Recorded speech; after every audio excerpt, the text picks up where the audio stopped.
Et bonsoir, bonsoir et bienvenue dans ce nouveau live de Planétéo. Je suis Théo et je vous accueille ce soir sur ma planète pour un nouveau live de lecture. Et oui, ce soir, et si on lisait l'Iliade d'Homère? On arrive à l'épisode 6 sur cette œuvre. Aujourd'hui, nous lirons les chants 11 et 12, ce qui nous amène à la moitié de ce poème épique écrit par Homère, puisque il y a en touche 24 chants qui constituent l'Iliade, 24 chants qui constituent l'Odyssée. Je vous rappelle que je vous lis l'Iliade en ce moment, et puis si on se rend compte que ça nous plaît à tous, je lirai certainement l'Odyssée plus tard dans l'année, voire début d'année 2022, parce que vous savez, j'aime bien varier les plaisirs, donc il y aura certainement d'autres lectures en rotation. Nous verrons tout cela ensemble également, je vous préviendrai en temps et en heure de toute manière, il n'y a pas de souci. Ceux qui me regardent en rediffusion sur YouTube, comme d'habitude, je vous invite à vous diriger soit vers la barre de lecture de la vidéo, soit vers la description de la vidéo. Il s'y trouve des timecodes, voilà, des timings qui, juste en cliquant dessus, vous permettent de passer l'introduction, de passer les pauses et d'aller directement au champ qui vous intéresse. Donc voilà, ça peut être pratique, ça peut être utile. C'est le dernier live de la semaine officiellement. C'est ce que j'avais annoncé dans mon programme de la semaine. Mais officieusement, ça ne sera certainement pas le dernier, puisque je pense que ce week-end, soit demain, soit dimanche, dans l'après-midi, je ferai, je pense, un petit live routine guitare. Ça y est, c'est un truc que j'ai envie vraiment d'instaurer comme régulier, ou du moins comme fréquent plutôt, sur la chaîne. Donc voilà, j'en ai déjà fait un en début de semaine, si je dis pas de conneries. Je crois que j'en ai fait un lundi, je sais plus. Enfin bon, bref, mais j'aimerais bien que ça devienne fréquent. Donc voilà, je sais pas combien de temps je vais me poser, entre certainement 30 minutes et 1h30 à peu près, avec ma guitare. Et puis voilà, je ferai ma routine, je m'entraînerai, quoi, grosso modo.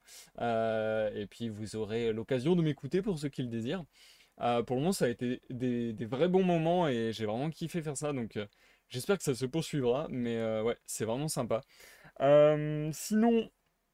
Je sais qu'il y a eu peu de live cette semaine et je vous en parlais plus tôt dans la semaine, mais c'est aussi parce que en off, je travaille sur pas mal de choses, notamment le nouvel overlay pour Planétéo version 3.0. J'arrête pas d'en parler, j'ai l'impression de vous bassiner et de ne parler que de ça. Je vais faire très court, je vais simplement vous dire que ça avance plutôt pas mal, je pense, et que vous devriez voir des gros changements à devenir assez rapidement, à tel point que voilà, je pense faire justement des lives de réglage pour un peu setup mon overlay et voir si ce que j'ai préparé comme visuel fonctionne bien, si c'est propre, si c'est de bonne qualité, si c'est pratique, si c'est fonctionnel. Et puis voilà, en fait je pense que je vais vraiment soumettre tout ça à des tests, je vais y aller par tâtonnement, mais au moins je suis sûr d'avancer et d'avancer en faisant les bons choix. Donc voilà, vous allez voir plein de petits détails s'ajouter, s'ajouter, s'ajouter. Et le jour où tous les détails seront cohérents, beaux, fonctionnels, eh bien ça fera la nouvelle tronche des live Planétéo, tout simplement. Pendant que j'étais en off, j'ai eu un don super généreux de Stylus Fantasticus. Merci beaucoup à toi, ça fait très très plaisir. D'autant que ton message, je l'ai trouvé trop cool. Il est tellement dans le thème de l'Iliade d'Homère. Grande hécatombe pour Planétéos, l'orateur des rêves, avec ma gratitude pour toutes ces lectures. Merci, merci à toi, Stylus Fantasticus. Merci pour ton soutien, ça fait extrêmement plaisir. En plus, ça fait peu de temps que tu me suis sur les lives et ouais, j'ai l'impression qu'on s'entend bien, nous deux. On a bien matché. Donc ouais, ça fait plaisir, franchement, de te compter parmi les viewers. Et encore merci de ton soutien, ça fait extrêmement plaisir. Écoutez, je ne veux pas faire une intro très longue, d'autant plus que la dernière fois, j'ai vraiment, vraiment bavardé longuement. Donc là, on va peut-être essayer de rush un petit peu l'intro, d'aller vite dans la lecture. Je vais faire ce soir deux parties de lecture pour le chant 11 et une partie de lecture pour le chant 12, parce que le chant 11 est un petit peu long pour le faire en une fois. Donc voilà, vous êtes prévenus.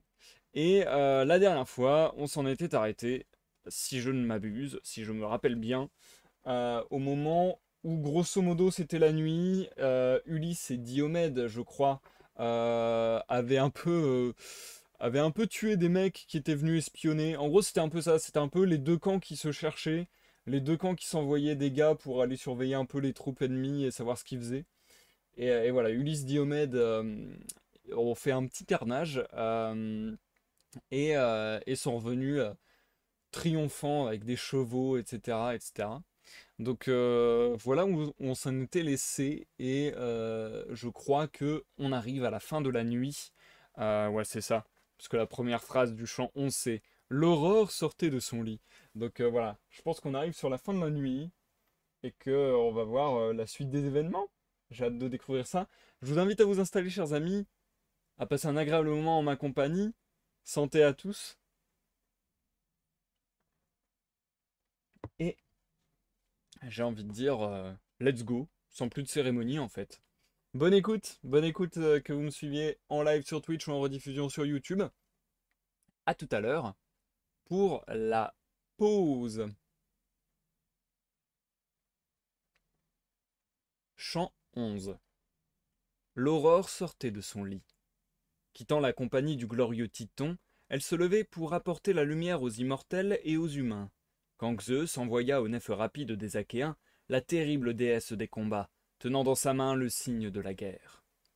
Elle s'arrêta près de l'énorme nef noire d'Ulysse, qui se trouvait au centre, pour que l'on fût entendu dans les deux directions, jusqu'au pavillon d'Ajax, fils de Télamon, ou jusqu'à ceux d'Achille. Ils avaient tiré leurs nefs bien balancées aux extrémités, se fiant à leur courage et à la maîtrise de leurs bras.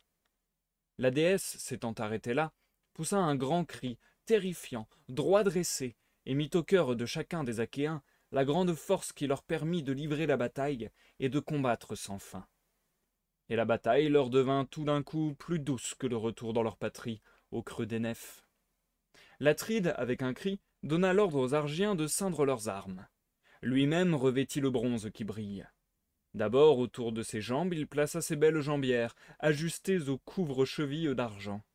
Puis, en second lieu, autour de sa poitrine, il revêtit la cuirasse qu'un jour Cinyras lui avait donnée comme présent d'hospitalité.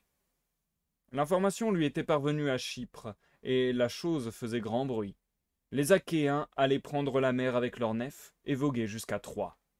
À cause de quoi Cinyras lui avait fait ce présent, cherchant à plaire au roi. En vérité, la cuirasse comportait 10 bandes de sombre émail bleu, 12 d'or et 20 d'étain. Des serpents d'un bleu sombre étaient allongés en direction du cou, 3 de chaque côté, semblables aux arcs-en-ciel que le fils de Cronos fixe sur un nuage, comme présage pour les hommes mortels. Passant autour de son épaule, il mit son glaive, où étaient des clous d'or tout brillants, et qu'enveloppait un fourreau d'argent, ajusté à une courroie d'or. Il se saisit de l'impétueux bouclier dont se couvrent les hommes, ouvrage d'un grand art, un beau bouclier que ceignaient 10 cercles de bronze.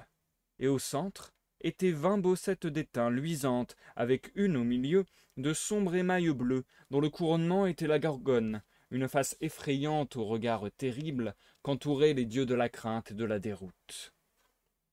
Du bouclier partait un baudrier d'argent. Un serpent d'un bleu sombre était enroulé dessus, avec 3 têtes, tournées de part et d'autre, issues d'un coup unique. Il mit sur son chef le casque en or à 2 cornes et 4 bossettes, garnies d'une queue de cheval avec au-dessus un panache qui s'inclinait, terrible. Il se saisit de 2 robustes pics casqués de bronze, pointus, et le bronze en brillait au loin, jusque dans le ciel, et erra avec Athéna d'applaudir à grand bruit, honorant le roi de Mycène pleine d'or.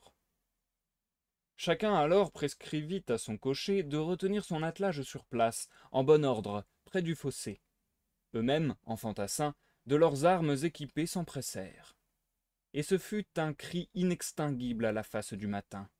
Devançant largement les hommes d'attelage, ils se rangèrent au fossé, et les hommes d'attelage les suivirent à petite distance. Le Cronide fit naître un tumulte de malheur, et des hauteurs de l'éther descendre une rosée trempée de sang, se disposant à précipiter chez Hadès plus d'une tête vaillante. Les Troyens, de l'autre côté, au point où s'élance la plaine, entouraient le grand Hector, l'irréprochable Polydamas, aîné, qui chez les Troyens était, dans le peuple, honoré comme un dieu, les 3 fils d'Anténor, Polybe, le divin Agénor, et Acamas, un jeune garçon, semblable aux immortels. Hector, parmi les premiers, portait un bouclier parfaitement balancé.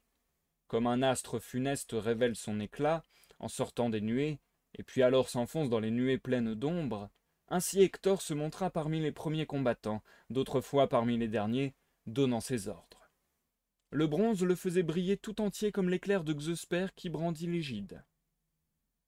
Tels des moissonneurs, quand, se faisant face, ils mènent les andins à travers le champ de froment ou d'orge d'un homme opulent, et que tombent serrés les poignées d'épis, ainsi Troyens et Achéens, bondissant l'un sur l'autre, s'étaient mis à tuer, sans qu'aucun des deux partis songeât à la fuite funeste. Entre leurs têtes, la mêlée tenait égale la balance. Comme des loups, ils s'élançaient avec fureur, et le dieu des combats, cause de gémissements sans nombre, mettait sa joie à les contempler. Seul des dieux, il se trouvait auprès des combattants. Les autres dieux n'étaient pas près de lui. Ils étaient tranquillement assis dans leur palais, au lieu où chacun avait une belle demeure, bâtie parmi les replis de l'Olympe. Tous mettaient en cause le cronide des sombres nuées, parce qu'ils voulaient offrir aux Troyens les rayons de la gloire. Le père ne s'occupait pas d'eux, et s'étant écarté loin d'eux, il s'était assis à distance des autres, rayonnant de puissance, fixant des yeux la cité des Troyens et les nefs des Achéens, et l'éclair du bronze, et les hommes qui donnaient et recevaient la mort. Tant qu'on fut au matin, et que crut le jour sacré, les traits touchèrent avec force le but, et les hommes tombèrent de part et d'autre. Mais à l'heure où le bûcheron prépare son repas dans le vallon boisé de la montagne, car il a saoulé ses bras à force de couper les grands arbres, le dégoût est venu à son cœur, et l'envie des douces nourritures passe avant tout et lui prend l'âme. À cette heure donc, les Danaens, par leur valeur, rompirent les lignes, exhortant leurs compagnons de rangs en rang. Agamemnon s'élança le premier, triompha de Biénor, le pasteur d'hommes, de lui et puis de son compagnon, Oïlée, le toucheur de chevaux. En vérité, Oïlée, sautant à bas de son attelage, se posta devant lui. Mais comme il allait droit sur lui, plein d'ardeur, il le piqua au front de sa javeline pointue. Le rebord de son casque n'arrêta pas la javeline et sa charge de bronze. Elle le traversa, ainsi que l'os, et la cervelle au-dedans tout entière jaillit en éclaboussures. Il l'avait dompté en pleine ardeur. Le seigneur suzerain Agamemnon les laissa sur place, la poitrine toute luisante, car il les avait totalement dépouillés de leurs tuniques. Puis il partit tuer Rhisos et Antiphos, deux fils de Priam, un fils légitime et un bâtard. Ils étaient sur un seul char. Le bâtard tenait les rênes, le tout glorieux Antiphos allait à ses côtés. Achille, un jour, sur les flancs escarpés de l'Ida, les avait liés avec de jeunes tiges d'osier, les ayant attrapés en train de paître leurs brebis, et les avait libérés, moyennant rançon. Pour lors, le tout-puissant Agamemnon, fils d'Atrée, donna au premier un coup de sa pique contre la poitrine, au-dessus du sein. Puis, avec son glaive, il frappa Antiphos près de l'oreille et le jeta à bas de son char. Il se hâta de les dépouiller de leurs belles armes. Il les reconnaissait. C'étaient eux qu'il avait vus avant ce jour près des nefs rapides, quand Achille au pied prompt les avait ramenés de l'Ida. Un lion n'a pas de peine à mettre d'un coup en pièces les tout jeunes petits d'une biche rapide, que de ses dents puissantes il a saisi, étant entré dans leur gîte, et à qui il a enlevé leur tendre cœur. La biche peut bien se trouver toute proche, elle ne peut leur être un secours, car un tremblement terrible en elle s'insinue. Vite, elle s'élance à travers les bois, à travers l'épaisse forêt.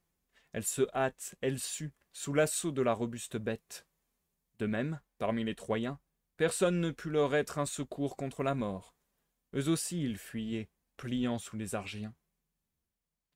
Puis Agamemnon eut Péisandros et Hippolocos, un ferme combattant. Ils étaient fils du valeureux Antimachos, qui, ayant d'Alexandre reçu plus que personne de l'or qui faisait un splendide présent, empêcha qu'Hélène fût donnée au blond Ménélas. Ce furent ces deux fils que le puissant Agamemnon attrapa. Ils étaient sur un seul char et dirigeaient ensemble de rapides chevaux. Les rênes brillantes leur échappèrent des mains. Les chevaux furent pris de panique. L'Atride se leva en face comme un lion, et eux de leur char le supplièrent. « Prends-nous vivants, fils d'Atrée, et accepte un juste prix pour notre rançon. Dans la demeure d'Antimachos sont déposés maints trésors, du bronze, de l'or, du fer, œuvre de tant de fatigues, avec quoi notre père te ferait le plaisir d'une immense rançon, s'il apprenait que nous sommes en vie auprès des nefs des Achéens. » C'est ainsi qu'ils s'adressèrent, en pleurs, au roi, avec d'apaisantes paroles. Mais ils entendirent une voix qu'on ne peut apaiser. Si vous êtes les fils du valeureux Antimachos, qui, un jour, dans l'assemblée des Troyens, recommanda de tuer sur place Ménélas venu en députation, avec Ulysse égal aux dieux, et de ne pas les laisser sortir et revenir chez les Achéens, vous paierez aujourd'hui l'indigne outrage de votre père. Il dit, et poussa Péisandros à terre, loin du char, d'un coup de pique à la poitrine. Il s'abattit sur le sol, à la renverse. Hippolocos d'un bond s'écarta, et celui-là, Agamemnon le tua à terre, de son glaive lui coupant les mains et lui tranchant le cou. Comme une bille de bois, d'une poussée, il l'envoya rouler à travers la foule. Sans plus s'en soucier, il s'élança à l'endroit où les lignes se bousculaient en très grand nombre. Les autres étaient avec lui, les Achéens porteurs de bonnes jambières, et les gens de pied de tuer les gens de pied, contraints à la fuite, et les hommes de char de tuer les hommes de char. Sous eux se leva de la plaine la poussière que soulevèrent les pieds à grand fracas des chevaux. Le bronze leur servait à mener la tuerie, mais le puissant Agamemnon marchait avec eux, sans cesser de tuer, donnant des ordres aux Argiens. Quand le feu de l'incendie s'abat sur les bois où nulle coupe n'est faite, et que les tourbillons du vent le portent partout, les bouquets d'arbres tombent déracinés, pressés par l'assaut du feu. Ainsi tombés, sous les coups d'Agamemnon l'Atride, les têtes des Troyens en fuite, et maints chevaux de forte encolure faisaient sonner sous les heurts les chars vides à travers le champ de bataille, regrettant leurs conducteurs sans reproche qui gisaient sur le sol, aux vautours beaucoup plus chers qu'à leurs épouses. Hector fut soustrait par Zeus aux projectiles, à la poussière, à la tuerie, au sang, au tumulte. Mais l'Atride suivait, donnant des ordres véhéments aux Danaens. Les Troyens, passant le tertre d'Ilos, l'antique Dardanide, au milieu de la plaine, passant le figuier sauvage, allaient, impétueux, dans le désir qu'ils avaient de leur ville. Mais lui, l'Atride, continuait à suivre, avec des hurlements, et souillait ses mains invincibles de poussière mêlée de sang. Lorsqu'ils parvinrent aux portes cées et aux chênes, ils s'y arrêtèrent et restèrent à s'attendre. Il en était d'autres qui fuyaient encore dans le milieu de la plaine, comme des vaches qu'un lion, arrivant dans la pleine nuit, a mises toutes en fuite. Il en est une qui voit paraître le précipice de la mort. De ses dents puissantes, il la saisit. Il lui met d'abord le cou en pièces, puis goulûment, il avale le sang et toutes les entrailles. Tel le puissant Agamemnon fils d'Atrée les poursuivait. Il tuait toujours le dernier, et les autres de fuir. Beaucoup tombèrent des chars, tête en avant, à la renverse, sous le bras de l'Atride. Car avec sa javeline, il bondissait furieux devant lui, comme nul autre. Il allait bientôt parvenir au pied du haut rempart de la ville, quand le Père des hommes et des dieux, descendant du ciel, vint s'asseoir sur la cime de l'Ida plein de sources, tenant l'éclair dans sa main, et dépêcha Iris aux ailes d'or pour qu'elle portât son message. Prompt Iris, en marche, va, annonce cet ordre à Hector. Tant qu'il verra Agamemnon, le pasteur d'hommes, s'élancer furieusement parmi les champions et tuer des rangées de guerriers, qu'il recule et commande par ailleurs à ses gens de lutter contre les ennemis dans la violente mêlée. Mais quand, frappé d'une pique ou blessé par un trait, Agamemnon sautera sur son char, alors je lui mettrai dans la main la force de tuer, jusqu'à ce qu'il atteigne les nefs bien charpentées, que se couche le soleil, et qu'arrive l'obscurité sacrée. Ainsi parla-t-il, et la prompte Iris, dont le pied va comme le vent, ne fut pas indocile. Elle descendit des monts de l'Ida vers la Saint-Ilion. Elle trouva le fils du valeureux Priam, le divin Hector, debout à son attelage, sur son char de solide assemblage, et s'arrêtant à son côté, Iris au pied prompt lui dit « Hector, fils de Priam, dont l'habileté balance celle de Zeus, voici ce que Zeus Père m'a envoyé te dire. Tant que tu verras Agamemnon, le pasteur d'hommes, s'élancer furieusement parmi les champions et tuer des rangées de guerriers, cède, quitte le combat, et commande par ailleurs à tes gens de lutter contre les ennemis dans la violente mêlée. Mais quand, frappé d'une pique ou blessé par un trait, Agamemnon sautera sur son char, alors il te mettra dans la main la force de tuer, jusqu'à ce que tu atteignes les nefs bien charpentées, que se couche le soleil, et qu'arrive l'obscurité sacrée. » Ayant ainsi parlé, Iris aux pieds prompts s'en alla. Hector sauta de son char à terre avec ses armes, et brandissant ses piques pointues, il s'en alla partout à travers l'armée, pressant les hommes de combattre et réveillant la terrible mêlée. Et les hommes de se retourner, et de faire face aux Achéens. Les Argiens de l'autre côté affermirent leurs lignes. Les combattants ajustèrent les rangs. Ils se dressèrent face à face, et Agamemnon s'élança le premier, voulant avoir, pour combattre, une forte avance sur tous. Contez-moi maintenant, muses qui tenaient les Olympiennes demeures, lequel des Troyens même, ou de leurs glorieux alliés, le premier affronta Agamemnon. Ce fut Iphidamas, fils d'Anténor, un noble et grand guerrier qui avait été nourri sur les bonnes terres de la Thrace, la mère des moutons. Cicès l'avait nourri dans sa demeure quand il était petit. C'était son aïeul maternel. Celui-ci avait engendré Théano aux belles joues. Et puis, quand Iphidamas eut atteint le temps marqué pour la merveilleuse jeunesse, il tenta de le retenir là, et lui donna sa fille. Le mariage fait, Iphidamas avait quitté la chambre nuptiale et suivi la rumeur qui se faisait autour des Achéens, avec 12 nefs recourbées qui le suivirent. Puis il avait laissé à percoter les nefs bien balancées, et par la voie de terre était arrivé à Ilion. C'est lui qui affronta alors Agamemnon l'Atride. Lorsque marchant l'un contre l'autre, ils se trouvèrent tout proches, l'Atride le manqua. Sa javeline s'était détournée du but. Mais Iphidamas le piqua à la ceinture, au-dessous de la cuirasse, et appuya lui sur l'arme, se fiant à sa lourde main, mais ne transperça pas le ceinturon tout étincelant. La pointe bien avant rencontra l'argent et tourna comme du plomb. Le tout-puissant Agamemnon saisit l'arme de la main et la tira à lui, ardent comme un lion. Il l'arracha des mains d'Iphidamas, et avec son épée le frappant au cou, il défit le lien de ses membres. L'autre, tombant ainsi sur place, s'endormit, lamentable, du sommeil de bronze, loin de l'épouse recherchée, en portant secours à ceux de sa ville. Que de présents il avait fait pour avoir la femme légitime dont il ne vit point la gratitude. Il donna d'abord 100 bœufs, puis en promit 1 millier. Et ce furent en même temps des chèvres et des brebis, dont il était à paître chez lui une quantité inexprimable. Ce jour-là, Agamemnon l'Atride le dépouilla et s'en alla, emportant ses belles armes à travers la foule des Achéens. Lorsque Coon, un guerrier très remarqué, le fils aîné d'Anténor, l'aperçut, une puissante douleur lui recouvrit les yeux, parce que son frère était tombé. Il se posta sur le côté avec sa pique, sans que le divin Agamemnon s'en rendît compte, et le piqua au milieu du bras, au-dessous du coude. La pointe de la pique brillante continua tout droit sa route. Alors le seigneur suzerain Agamemnon frissonna, mais il ne cessa pas, même ainsi, le combat et la bataille. Il s'élança sur Coon, tenant la javeline dont le bois s'épaissit au vent.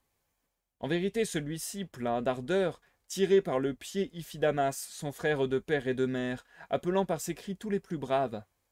Tandis qu'il le tirait à travers la foule, Agamemnon le blessa de sa lisse javeline armée de bronze, au-dessous du bouclier bombé, et défit le lien de ses membres.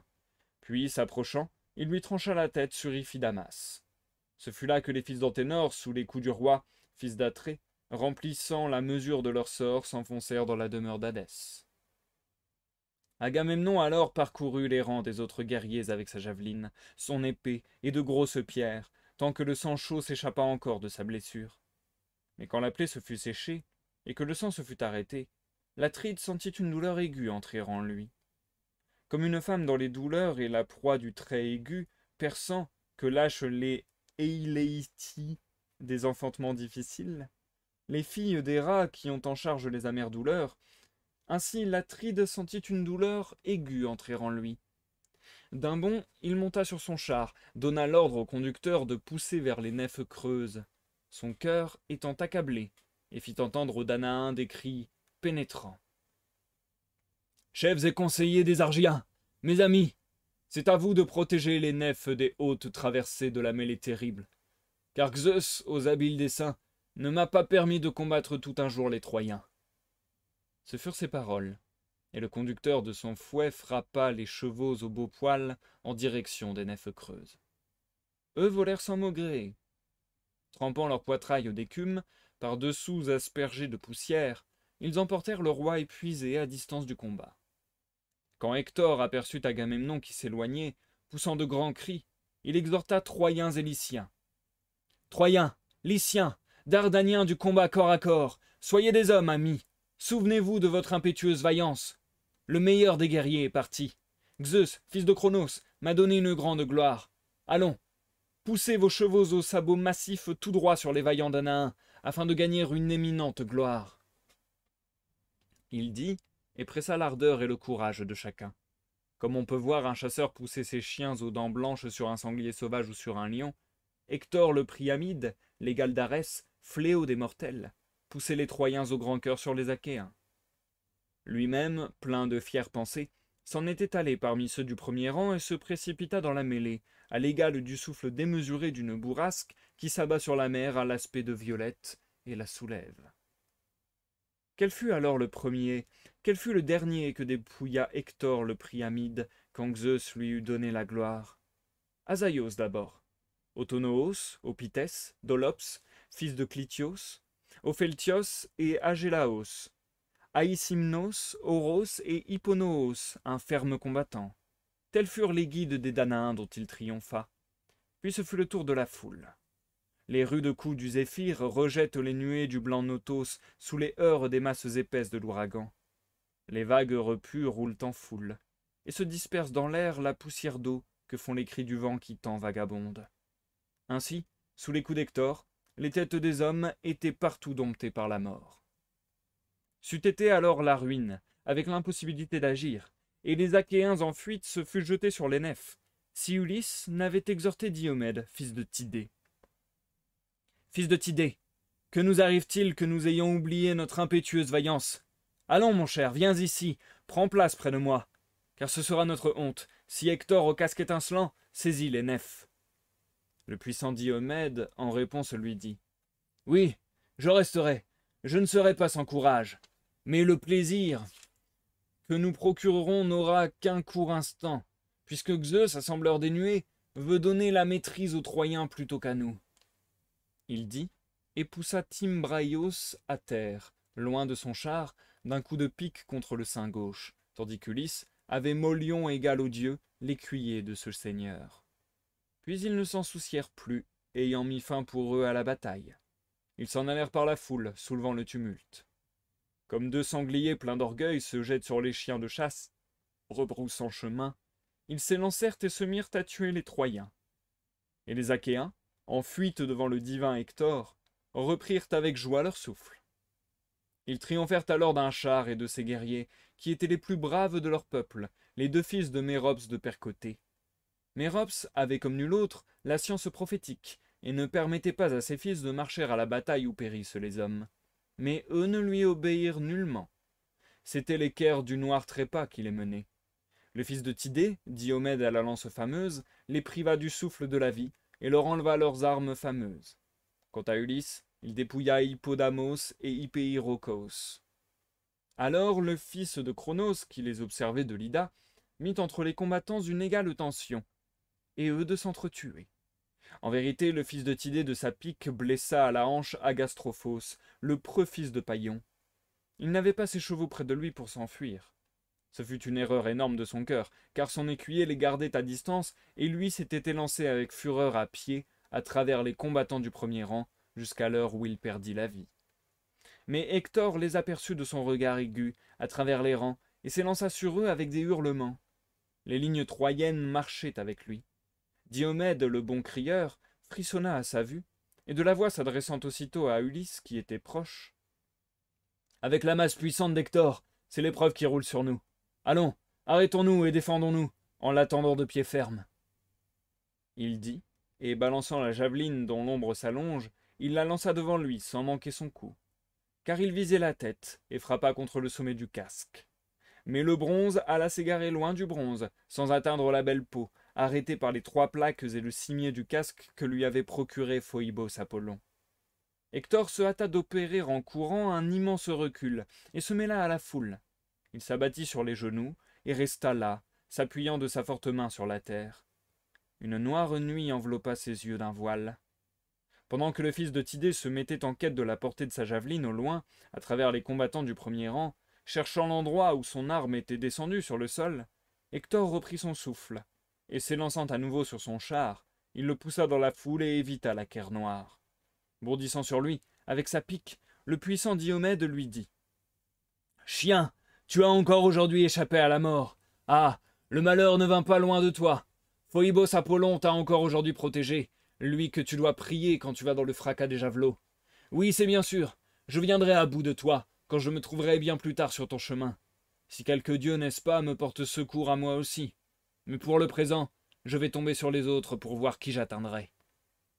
Il dit, et tua le fils de Païon à la lance fameuse. Mais Alexandre, l'époux d'Hélène aux beaux cheveux, tendit son arc sur le fils de Tidée le pasteur d'hommes. Il était appuyé contre un bloc de pierre, sur le tertre, œuvre des hommes, d'Ilos le Dardanide, qui fut autrefois des anciens du pays. En vérité, Diomède était en train d'ôter la cuirasse du vaillant Agastrophos de sa poitrine, le bouclier tout étincelant de ses épaules, ainsi que son casque solide. Alexandre tira à lui la courbe de l'arc, et ce ne fut pas pour rien que le trait s'échappa de sa main. Il frappa le plat du pied droit, et la flèche, passant d'outre en outre, se trouva plantée dans le sol. Alexandre, en riant fort gaiement, sortit d'un bond du coin où il s'était embusqué, et faisant le glorieux, lui dit « Tu as reçu le coup. Ce ne fut pas pour rien que le trait m'échappa. Si seulement te frappant au bas du flanc je t'avais ôté la vie. Ainsi les Troyens auraient repris haleine, et seraient sortis du malheur, eux à qui tu donnes le frisson, comme le lion aux chèvres bêlantes. » Sans s'effrayer, le puissant Diomède lui dit « Tireur d'arc fort à l'insulte, beauté cornue à l'affût des filles, si tu t'essayais à l'affrontement armé, ton arc ni le tir serré de tes traits ne pourront être un secours. À présent, parce que tu m'as éraflé le plat du pied, tu fais le glorieux sans raison? Je ne m'en inquiète pas, et c'est comme si une femme ou un enfant encore sans esprit m'eût frappé. Le trait que tire un homme sans vaillance, un homme de rien, est un trait émoussé. Ah, il en va autrement du mien. Si peu qu'il touche, c'est un trait pointu qui sur le champ fait un homme sans vie.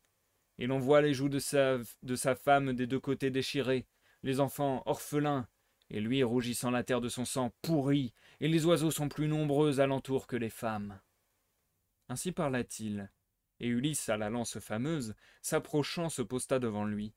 Il s'assit derrière Ulysse et retira le trait prompt de son pied. Une douleur porteuse de souffrance lui traversa le pied. D'un bond, il monta sur son char et donna l'ordre au conducteur de pousser vers les nefs creuses. Son cœur était accablé.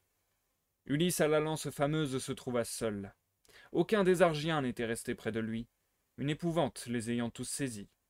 Il s'émut et dit, s'adressant à son cœur magnanime, « Ah, que va-t-il arriver de moi? Si je fuis, pris de frayeur devant le grand nombre, c'est chose très mauvaise. Mais il y a plutôt de quoi frissonner si, resté seul, la mort me prend.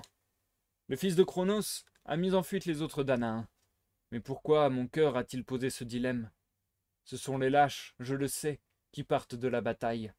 L'homme qui fait partie de l'élite au combat doit mettre toute sa force à rester à son poste, qu'il soit blessé ou qu'il en blesse un autre. » Tandis qu'il agitait ses pensées, dans le fond de son esprit et de son cœur, les rangs des Troyens armés du bouclier s'étaient avancés sur lui et le bloquèrent au milieu d'eux, parmi eux mettant la cause de leur peine. Et je vais m'arrêter là pour la première partie de lecture de ce soir. Je vous rappelle que j'ai fait une découpe complètement arbitraire. Là, normalement, c'est en plein milieu d'un paragraphe. Donc voilà, la fin du chant 11 dans quelques instants. Mais d'abord, nous passons à la pause, les amis.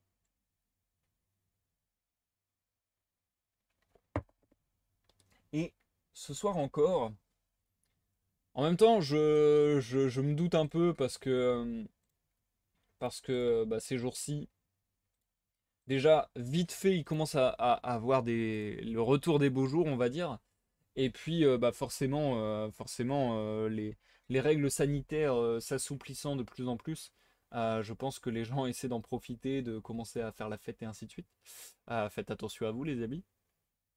Mais du coup, ouais, c'est vrai que ça faisait très longtemps que je m'étais pas retrouvé seul en live. Et là, en 2 semaines, je crois que ça fait la deuxième fois que ça m'arrive.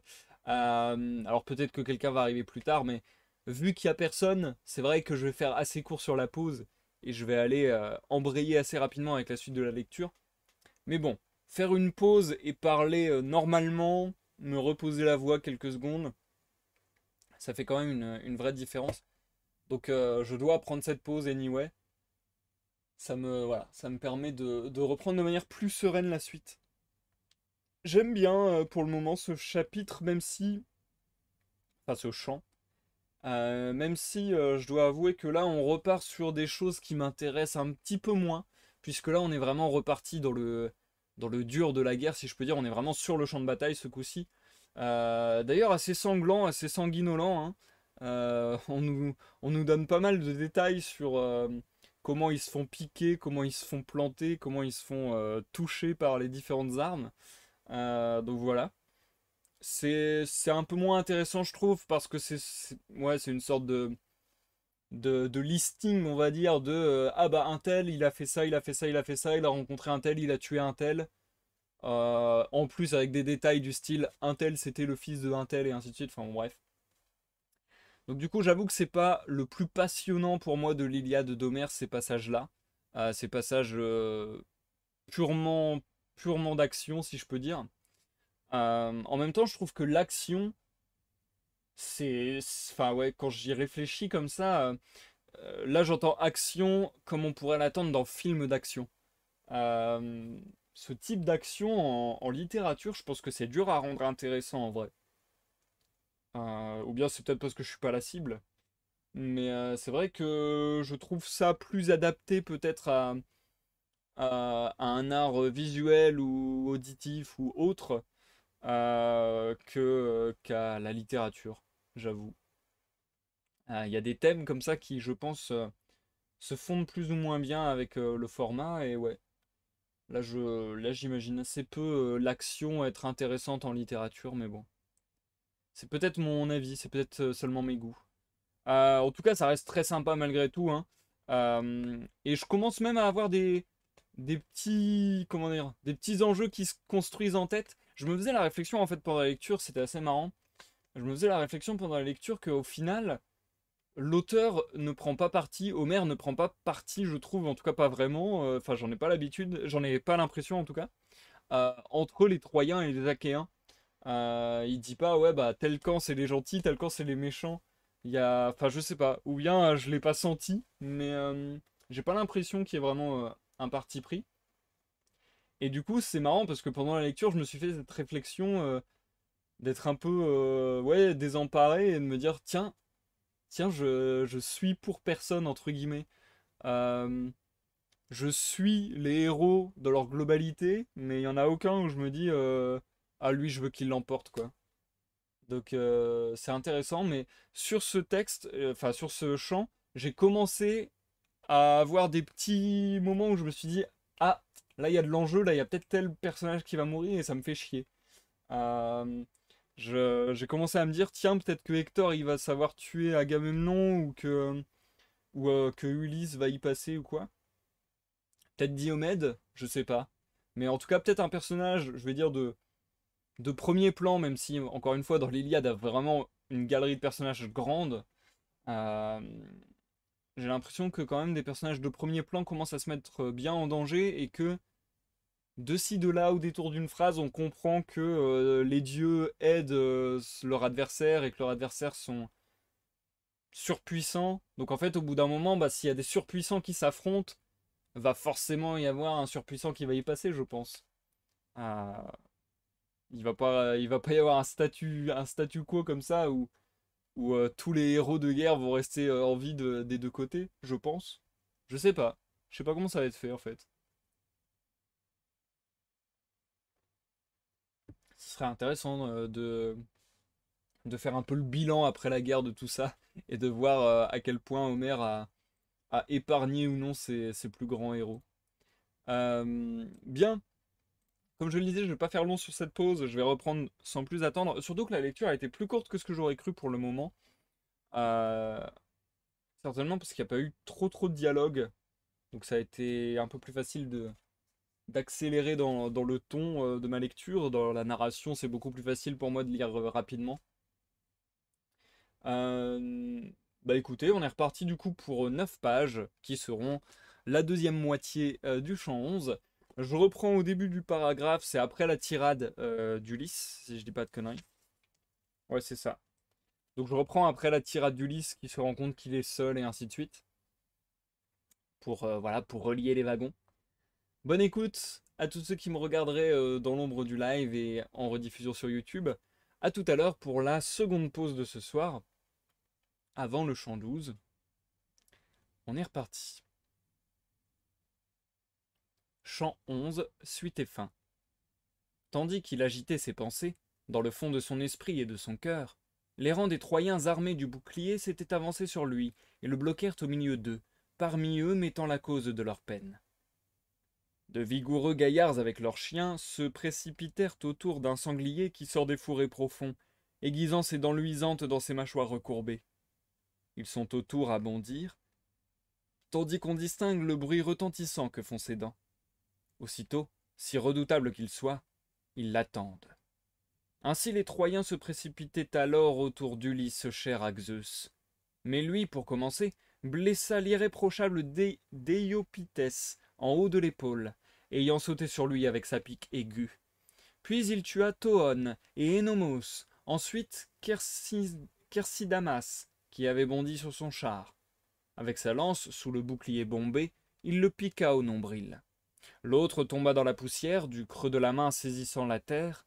Sans plus s'en soucier, de sa pique il blessa Charops, fils d'Hippasos, le propre frère de l'opulent Socos. Socos, pareil à un dieu, se mit en marche pour le secourir. Il vint se poster tout près de lui et adressa la parole à Ulysse. Ulysse tant célébré, insatiable de ruses et de peines, aujourd'hui tu te vanteras d'avoir eu les 2 fils d'Hippasos, à condition de tuer de tels guerriers et d'enlever leurs armes, ou sous un coup de ma lance, tu perdras la vie. À ces mots, il donna contre le bouclier parfaitement balancé. La forte javeline traversa le bouclier brillant et se trouva plantée à travers la cuirasse, ouvrage d'un grand art. Elle décolla toute la peau du flanc, mais Pallas Athéna ne la laissa pas se mêler aux entrailles de l'homme, et Ulysse comprit qu'elle n'avait point abouti au bon endroit. En arrière il recula, et à Socos adressant la parole, « Ah, malheureux, je te le dis, c'est le précipice de la mort qui vient te trouver. Certes, tu as mis fin pour moi au combat contre les Troyens, mais je t'affirme qu'en ce jour, la noire équerre de la mort sera ici pour toi, et que dompté sous ma pique, tu me donneras la gloire, et ton âme à Hadès au poulain fameux. » Il dit, et, rebroussant chemin, voilà l'autre parti en fuite. Tandis qu'il faisait demi-tour, il lui planta sa pique dans le plat du dos, au milieu des épaules, et la poussa à travers la poitrine. Il tomba avec fracas, et le divin Ulysse de triompher. Socos, fils du valeureux Hippassos, dompteur de chevaux, le terme de la mort est venu te trouver avant moi, et tu ne lui as pas échappé. Ah, malheureux, ton père, ton auguste mère sur tes yeux n'abaisseront pas tes paupières après ta mort. Mais les oiseaux carnassiers te mettront en lambeaux, t'enveloppant de leurs ailes épaisses, tandis qu'après ma mort, les divins Achéens me rendront les honneurs funèbres. À ces mots, il tira de son corps et de son bouclier bombé la puissante javeline du valeureux Socos. Quand elle fut arrachée, son sang jaillit et mit son cœur en peine. À la vue du sang d'Ulysse, les Troyens magnanimes, s'exhortant à travers la foule, marchèrent tous sur lui. Et Ulysse en arrière recula et cria pour appeler ses compagnons. Par 3 fois, il poussa autant de cris qu'en contient la tête d'un homme. Par 3 fois, Ménélas chéri d'Arès l'entendit crier, et de la voix s'adressant aussitôt à Ajax qui était proche. « Ajax, fils de Télamon, race de Zeus, chef d'un peuple de guerriers, autour de moi la voix de l'intrépide Ulysse est venue. C'est comme s'il était seul, et que les Troyens, l'accablant de leur force, l'eussent coupé de nous dans la violente mêlée. Allons, traversons la foule, il vaut mieux lui assurer une protection. Je crains qu'il ne lui arrive quelque chose, tout brave qu'il est, s'il est resté isolé parmi les Troyens, et qu'il ne devienne la cause d'un grand regret. » Ce disant, il prit la tête, et l'autre de marcher avec lui, pareil à un dieu. Ils trouvèrent donc Ulysse cher à Zeus, à sa suite, les Troyens qui l'encerclaient. On eût dit des chacals tout rouges dans la montagne, autour d'un cerf cornu, blessé, qu'un homme a frappé d'un trait parti de sa corde. Ses pattes lui ont permis d'échapper à l'homme et de fuir, tant que son sang est tiède et que se lèvent ses genoux. Puis, quand la prompte flèche l'a dompté, les chacals, mangeurs de chair crue, le dévorent dans la montagne, sous les ombrages d'un bois. Mais un dieu amène-t-il un lion dévastateur? Les chacals se dispersent en tremblant, et c'est lui qui le déchire. Ainsi les Troyens, à la suite du valeureux Ulysse, subtil en ses desseins, l'encerclaient, nombreux et forts, tandis que le héros, bondissant avec sa javeline, tentait d'écarter le jour impitoyable. Mais Ajax s'approcha, portant son bouclier pareil à une tour, et vint se poster près de lui. Et les Troyens se dispersèrent en tremblant, chacun de son côté. En vérité, le belliqueux Ménélas emmena Ulysse hors de la foule, en le tenant par la main, jusqu'à ce que son écuyer eût poussé son char auprès d'eux. Ajax, sautant sur les Troyens, triompha de Doriclos, un fils bâtard de Priam, puis il blessa Pandocos et blessa Lysandros, Pyrassos et Pylartès. Un fleuve en crue, dont le cours est grossi par l'orage, descend de la montagne dévalant vers la plaine pressée par les averses de Zeus. Il emporte avec lui force chênes séchés, force pins, et jette force boue dans la mer. Tel alors l'illustre Ajax, dans sa poursuite, bousculait la plaine, massacrant hommes et chevaux. Hector n'était aucunement informé, car il combattait sur la gauche de toute la bataille, le long des bords du Scamandre, là où tombaient surtout les têtes des guerriers, où s'élevaient des cris inextinguibles, autour du grand Nestor et du belliqueux Idoménée. Hector était dans la mêlée avec eux, accomplissant de funestes exploits grâce à sa javeline et à son art de conduire un char. Il faisait le vide dans les lignes des jeunes guerriers, mais les divins Achéens eussent été loin de reculer et de lui céder le chemin, si Alexandre, l'époux d'Hélène aux beaux cheveux, n'eût arrêté Machaon, le pasteur d'hommes, qui l'emportait sur tous, en le frappant d'un trait à 3 pointes contre l'épaule droite. Ils respiraient la vigueur, les Achéens, mais ils eurent grande crainte que l'ennemi ne trouvât le moyen de s'emparer de lui si la bataille prenait un autre cours. Et Idoménée, élevant la voix, dit au divin Nestor, « Nestor, fils de Nélée, la grande gloire des Achéens, allons, monte sur ton char, que Machaon aille à tes côtés, et dirige au plus vite tes chevaux aux sabots massifs vers les nefs. Un médecin vaut autant que beaucoup d'autres hommes pour faire une incision, retirer des traits, et saupoudrer par-dessus des remèdes adoucissants. » Ainsi parla-t-il. Et Nestor de Géréna, conducteur d'attelage, ne fut pas indocile. Il monta aussitôt sur son char. Machaon, le fils d'Asclépios, le médecin sans reproche, vint à ses côtés. Il donna du fouet aux chevaux qui volèrent sans maugréer vers les nefs creuses, où en effet il était agréable à leur cœur de se rendre. Mais Cébrionès aperçut un mouvement de panique parmi les Troyens. Posté auprès d'Hector, il lui adressa la parole. « Hector, nous sommes ici, nous deux, dans la mêlée avec les Danaens, sur le point le plus reculé de la bataille aux angoisses terribles. Mais il se fait un mouvement de panique. C'est un pêle-mêle parmi les autres Troyens, hommes et attelages. Ajax, fils de Télamon, les bouscule. Je l'ai bien reconnu. Passé autour de son épaule, il a un large bouclier. Allons, nous aussi dirigeons nos chevaux et notre char tout droit à cette place où hommes d'attelage, hommes de pied, ont engagé une lutte funeste et s'entretuent, tandis que se lève un cri inextinguible. » Ayant ainsi parlé, de son fouet siffleur, il frappa les chevaux au beau poil. Ceux-ci entendirent le coup, et emportèrent vivement le char rapide vers les Troyens et vers les Achéens, foulant cadavres et boucliers. Et les cieux par-dessous, tout entiers, étaient éclaboussés de sang, comme la rampe ceinturant le char, qu'aspergeaient les sabots des chevaux et les jantes des roues.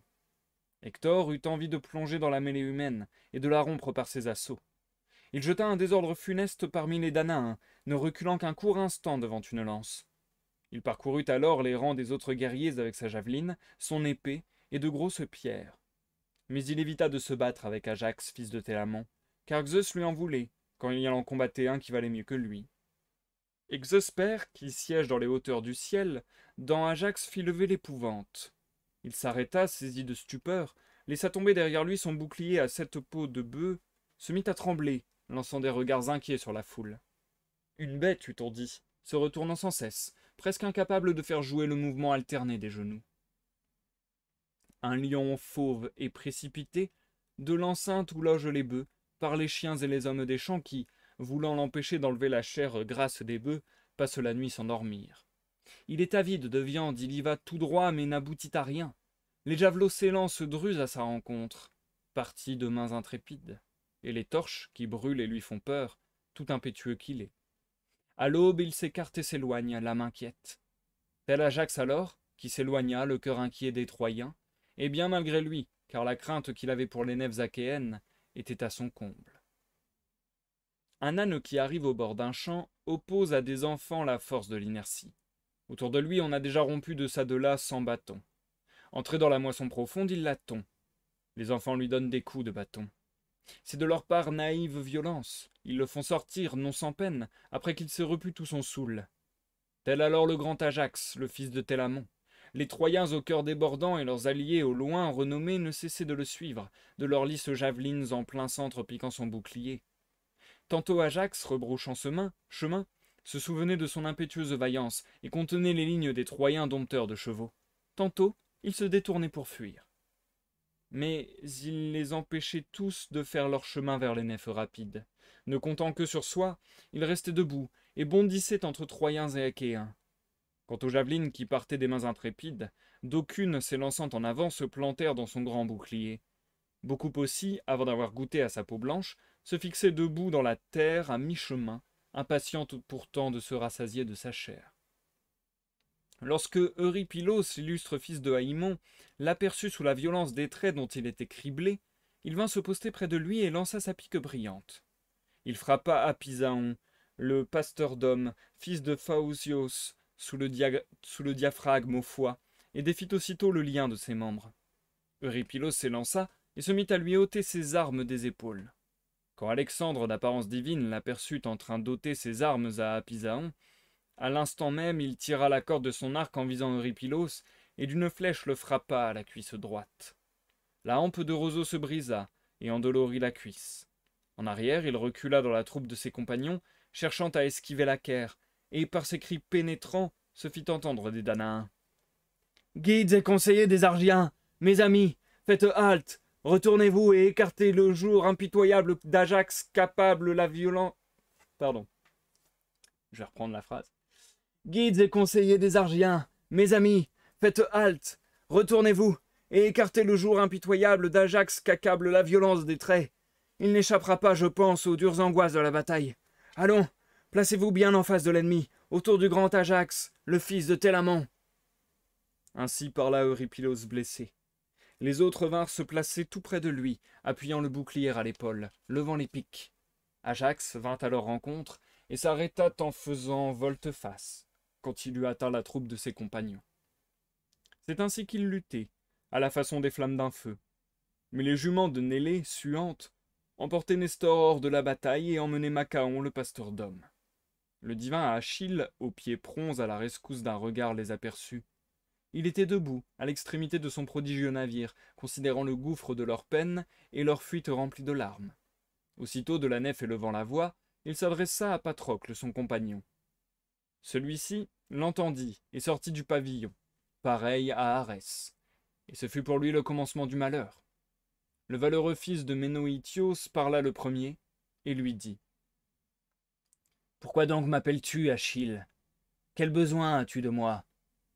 Achille, aux pieds pronds, en réponse, lui dit « Divin fils de Ménoïtios, cher à mon cœur, je crois qu'à présent les Achéens vont s'arrêter autour de mes genoux et me supplier. Une nécessité les atteint qui ne se peut plus supporter. Mais va maintenant, Patrocle, cher à Zeus, demander à Nestor quel est cet homme qu'il ramène blessé de la bataille. En vérité, à le voir par derrière, il est tout semblable à Machaon, le fils d'Asclépios. Mais je n'ai pas vu les yeux de l'homme. Les juments m'ont d'un bond dépassé. Elles allaient de l'avant pleines d'ardeur. » Ce furent ses paroles, et Patrocle d'obéir à son compagnon. Il se mit à courir le long des pavillons et des nefs des Achéens. Quand les autres furent parvenus au pavillon du fils de Nélée, eux-mêmes descendirent sur la terre, qui tend d'être nourrie, et l'écuyer Eurymédon détela du char les chevaux du vieillard. Ils firent sécher à l'air la sueur de leur tunique, debout contre la laine du vent, près de la grève. Ensuite ils rentrèrent dans le pavillon, et s'assirent sur les sièges. Et Camédée aux belles tresses leur confectionna un mélange. Le vieillard l'avait obtenue à Ténédos, quand Achille y apporta la ruine. Elle était fille du magnanime Arcinos. Les Achéens la lui avaient réservée parce qu'ils l'emportaient sur tous pour donner un conseil. Elle poussa d'abord devant eux une belle table bien polie, au pied d'un bleu sombre, puis sur la table une corbeille en bronze, et sur la corbeille des oignons pour manger en buvant et du miel jaune. À côté le gruau sacré, et à côté un nappe d'une rare beauté que le vieillard avait amené de chez lui, percé de clous d'or. Il avait 4 anses. 2 pigeons d'or mangeaient de part et d'autre de chacune, et 2 supports se trouvaient en dessous. Jamais on ne le bougea de la table sans peine, quand il était plein. Il n'y eut que le vieillard Nestor qui sans peine le souleva. La femme, aux déesses semblables, y fit pour eux un mélange avec du vin de Pramnos. Elle râpa dessus du fromage avec une râpe de bronze, et dessus elle saupoudra de farine blanche. Après avoir préparé le mélange, elle les invita à boire. Quand ils eurent bu tous deux, et congédié la soif si fort desséchante, quand ils eurent bu tous deux, et congédié la soif si fort desséchante, ils goûtèrent au plaisir de parler en conversant. Mais Patrocle se présenta à la porte, pareil à un dieu. À sa vue, le vieillard se leva de son siège brillant. Le prenant par la main, il l'introduisit et l'invita à s'asseoir. Mais de son côté, Patrocle refusa, déclarant « Il n'y a pas lieu de s'asseoir, vieillard, nourrisson de Zeus. Et tu ne m'en persuaderas pas. Il a droit au respect, il est prompt à s'indigner, l'homme qui m'a envoyé pour apprendre quel est celui-là que tu amènes blessé. Mais je le reconnais moi-même. Je vois Macaon, le pasteur d'hommes. Maintenant je vais retourner, porteur de la nouvelle, et en faire le récit à Achille. Tu sais bien, vieillard, nourrisson de Zeus, quel homme terrible il est. Il irait jusqu'à mettre en cause qui n'est cause de rien.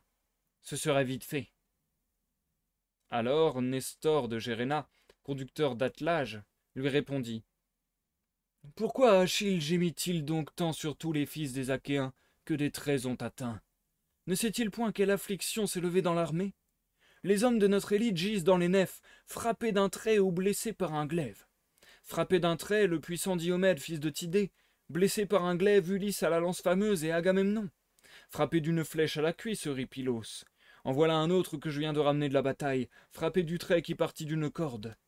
Achille, lui, tout brave qu'il est, n'a souci ni pitié des Danaens.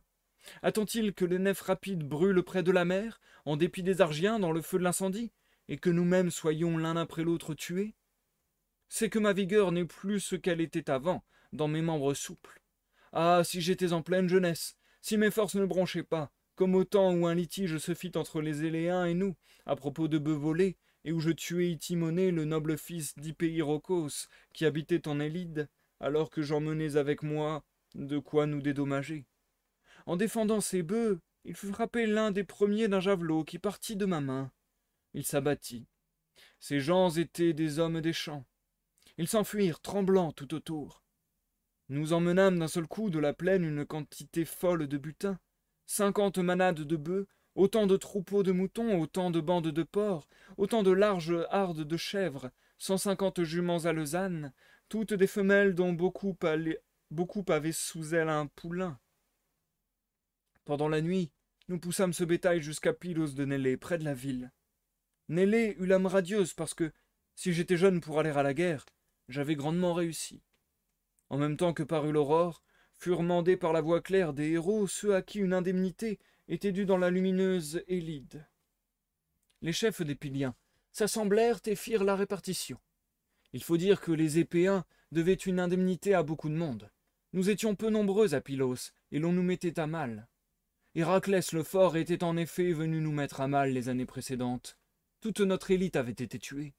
Nous étions 12 fils de l'irréprochable Nélée, desquels seuls j'avais survécu. Tous les autres avaient péri. De ce fait, les Épéens à côte de bronze étaient remplis d'orgueil. Ils nous traitaient avec insolence et machinaient contre nous des violences insensées. Le vieillard se réserva une manade de bœufs, un grand troupeau de moutons, choisissant pour lui 300 bêtes avec leurs bergers. Il faut dire qu'on lui devait une grosse indemnité dans la lumineuse Élide. Il s'agissait de 4 chevaux faits pour remporter des prix avec leurs chars.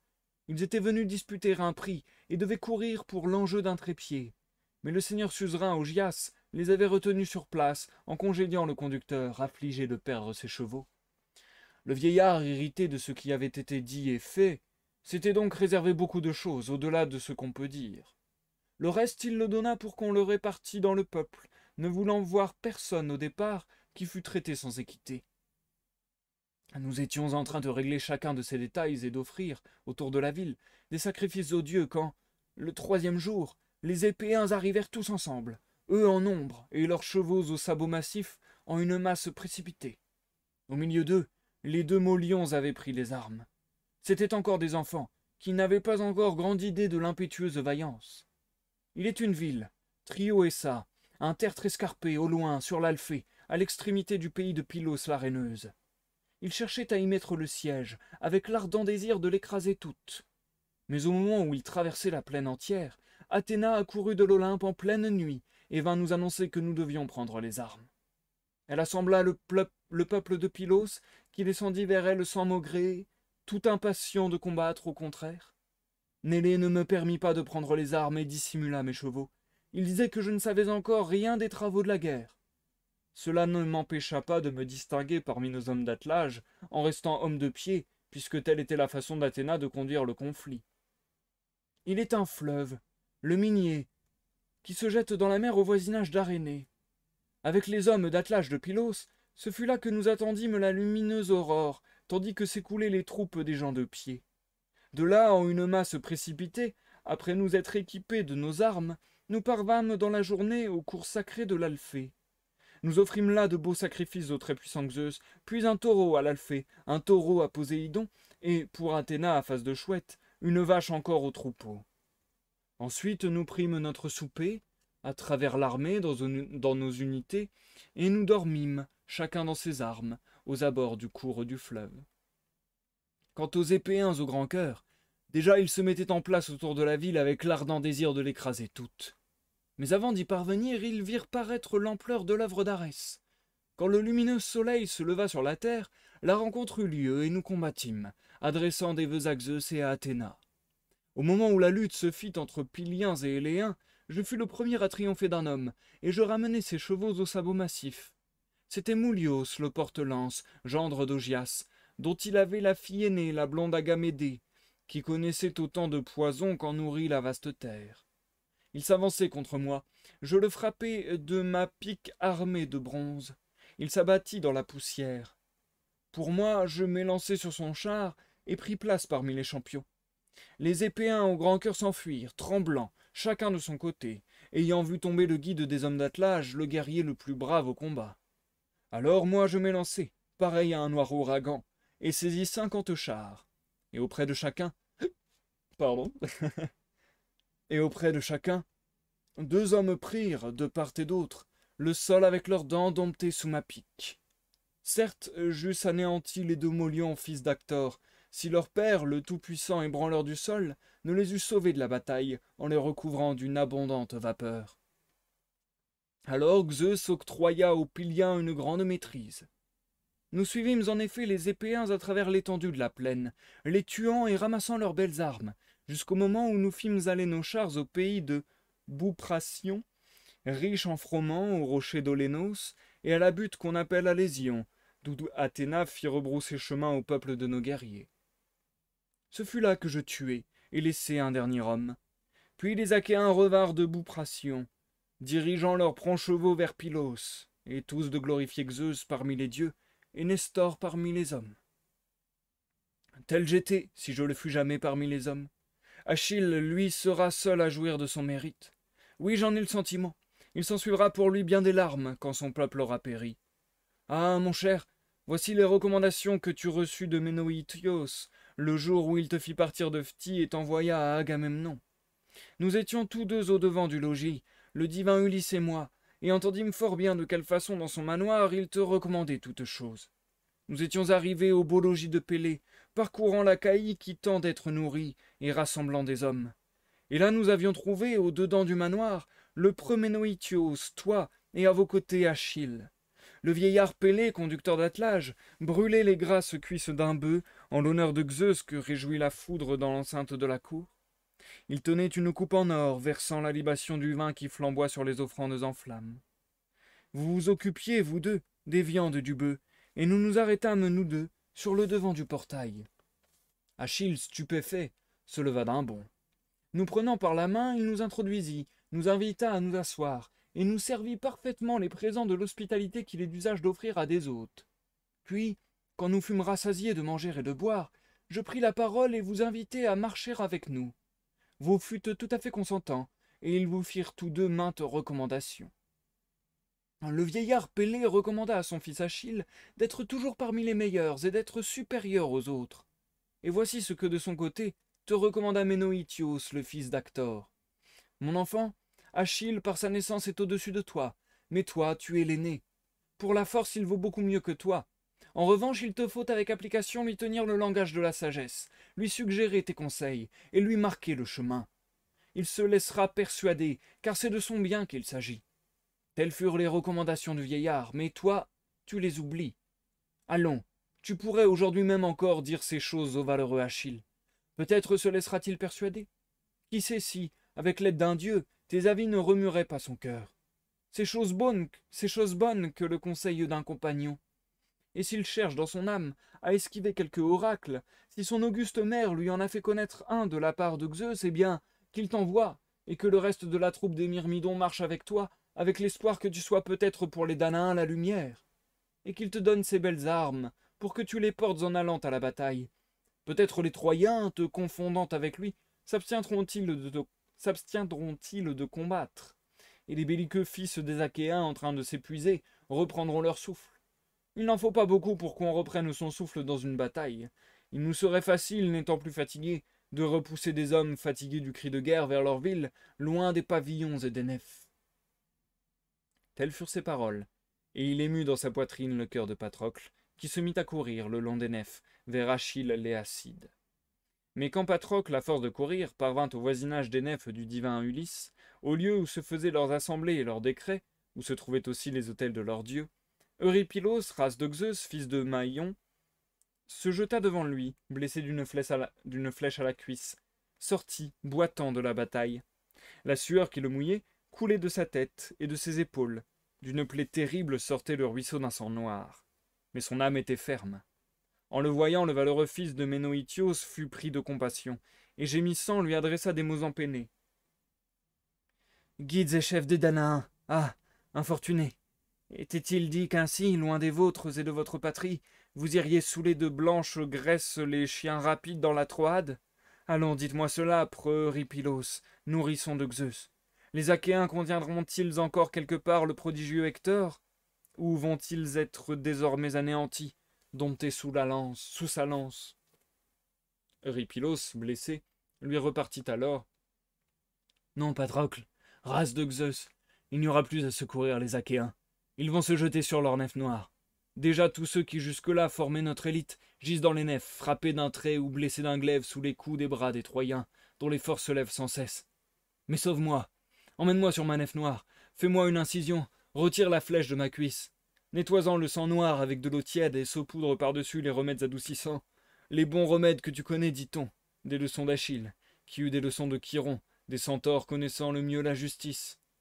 Comme médecin, il y a Podaléirios et Macaon. L'un, je crois, gît dans son pavillon avec une blessure, ayant besoin lui-même d'un médecin sans reproche. L'autre, dans la plaine, résiste aux traits aigus d'Arès. Le valeureux fils de Ménoïtios lui dit alors « Que peut-il en être d'une telle situation? Que pouvons-nous faire, Eurypylos? Je pars. Il faut que je conte au valeureux Achille les recommandations de Nestor de Géréna, le protecteur des Achéens.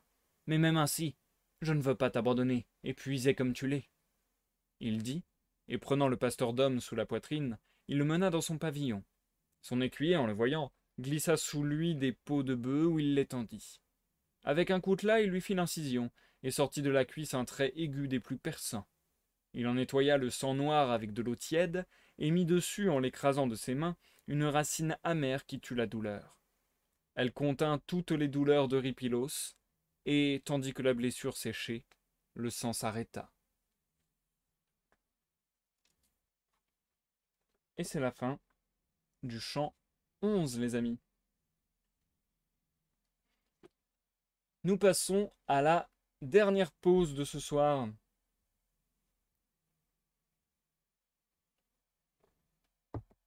Eh bien, il y a un moment, j'ai cru que j'allais choper le hockey. Enfin, de toute façon, voilà, hein, vous l'avez certainement entendu. Mais j'ai eu très très peur à ce moment-là. Je me suis dit, oh putain, ça y est, je chope le hockey en pleine lecture. Ça m'était jamais arrivé. Enfin, ça m'est jamais arrivé parce que voilà, là j'ai eu un seul appel d'air, on va dire. Euh, C'était même pas un row en fait, c'était trop bizarre. C'était vraiment comme un hockey, mais comme si je l'avais eu qu'une fois, quoi. Enfin bon, bref. Donc désolé pour ce désagrément. Ouais, la preuve que je manque un peu d'air, notamment, enfin, en fait, je manque un peu d'air parce que je pense que la lecture est quand même vachement intense, et l'air de rien, je fais des lives en moyenne plus longs sur cette lecture que sur les lectures, que sur les lectures précédentes, pardon. C'est vrai que là, tous les mardis et tous les vendredis, j'ai tendance à lire un peu plus qu'habituellement. Mais c'est parce que je veux lire les chants dans leur intégralité, je veux pas faire des pauses en plein milieu d'un chant, et que vous ayez la moitié d'un chant sur un épisode et la moitié d'un chant sur l'épisode suivant, ça n'aurait aucun sens. Donc voilà. Euh, mais du coup, c'est vrai que bah, ça travaille sur les cordes vocales, ça travaille sur la respiration, tout ça, tout ça. Sur la fatigue aussi, hein, l'air de rien. Et là, voilà, je me suis fait piéger en faisant la voix du vieillard Nestor. En plus, c'est une voix que je vais chercher un peu dans la gorge, justement, donc pareil, ça joue, ça travaille. Enfin bon, bref, c'est un micro-détail. Sinon, très sympa, je dirais que c'est carrément dans la veine de ce qu'on a lu auparavant, puisque ça continue à être très sanglant, à être très graphique même. Franchement, je m'attendais pas à... En fait, je vois les scènes, je trouve que c'est très cinématographique quelque part. Je vois parfaitement les scènes que ça a pu donner en, comment on appelle ça? En péplum. Donc en film retraçant ce genre d'épisode. Attendez, j'écoute vite fait parce que j'ai l'impression d'avoir entendu un bruit en dehors de chez moi qui était un peu chelou. Bon, j'entends plus rien, on va dire que c'est bon. Donc ouais, voilà, ouais, très cinématographique quelque part dans ces scènes d'action. Enfin, en tout cas, encore une fois, je suis pas très pris par les scènes d'action en littérature, mais je vois comment elles ont pu inspirer les films. Et c'est vrai qu'elles ont quelque chose de qui paraît un peu presque surréaliste parce que ça paraît très surhumain en fait, je sais pas. Ou bien c'était vraiment une représentation de la guerre un peu valeureuse ou quoi que ce soit. Ou bien à l'époque, ce qui est aussi le cas quelque part, parce que par exemple les chevaliers portaient une armure gigantesque et tout, donc voilà, il y avait un entraînement militaire très strict et tout. Et puis on sait qu'ils devaient avoir des kilos de muscles, une masse de muscles pour pouvoir porter tout ça. Donc ouais, peut-être qu'après ils avaient vraiment des combats féroces et qu'ils étaient capables d'être presque surhumains dans leur, euh, dans leur combat. Mais ouais, intéressant la manière dont c'est dit. Voilà, on a continué un petit peu l'hécatombe. Alors là, je dis pas hécatombe au sens d'Homère, je dis hécatombe au sens moderne. Dans le sens où beaucoup des personnages qu'on a appris à connaître depuis le début se sont retrouvés blessés là. Donc j'attends de voir comment les choses vont tourner. Je vais pas vous mentir, en fait j'apprécie beaucoup globalement l'ambiance, etc. Enfin, je trouve que c'est bien écrit, c'est agréable, etc. L'Iliade d'Homère. Mais c'est vrai que j'ai l'impression un peu, pas que ça tourne en rond, mais que ça fait des va-et-vient constants. Euh, c'est comme si tous les quelques chants, on part à la guerre, on part à l'assaut, et puis il y a un dieu qui sème son petit grain de sel, et puis hop, ils repartent, ils vont se reposer, ils reviennent, et puis c'est l'un des deux camps qui prend le lead, on va dire, et puis ensuite c'est l'autre camp. Ouais, j'ai l'impression que ça n'avance pas beaucoup, en fait, c'est ça que je veux dire. J'ai l'impression que l'histoire en soi n'avance pas beaucoup. Donc je suis curieux de voir, parce que là on arrive, comme je le disais, sur le live d'aujourd'hui à la moitié de l'Iliade. Donc je suis curieux de voir comment la deuxième moitié va s'articuler jusqu'à j'espère, une conclusion, une apothéose satisfaisante, quoi. Un apothéose? Une apothéose? Un apothéose? Tiens donc. Tiens donc. Ça m'étonne de pas savoir ça, tiens. Apothéose. Une apothéose. Une apothéose. Ok, je me disais. Ah! J'ai lancé Sea of Thieves, faut pas faire ça, faut pas faire ça. Hop, voilà, le misclick. Ok. Enfin bref, j'attends de voir un peu. Et il y a des personnages qui semblent très importants, qui continuent d'être très effacés. Mais bon, on commence à en entendre parler et il y aura peut-être justement des choses dans ce sens-là avec Achille. Bon, on va voir comment ça évolue.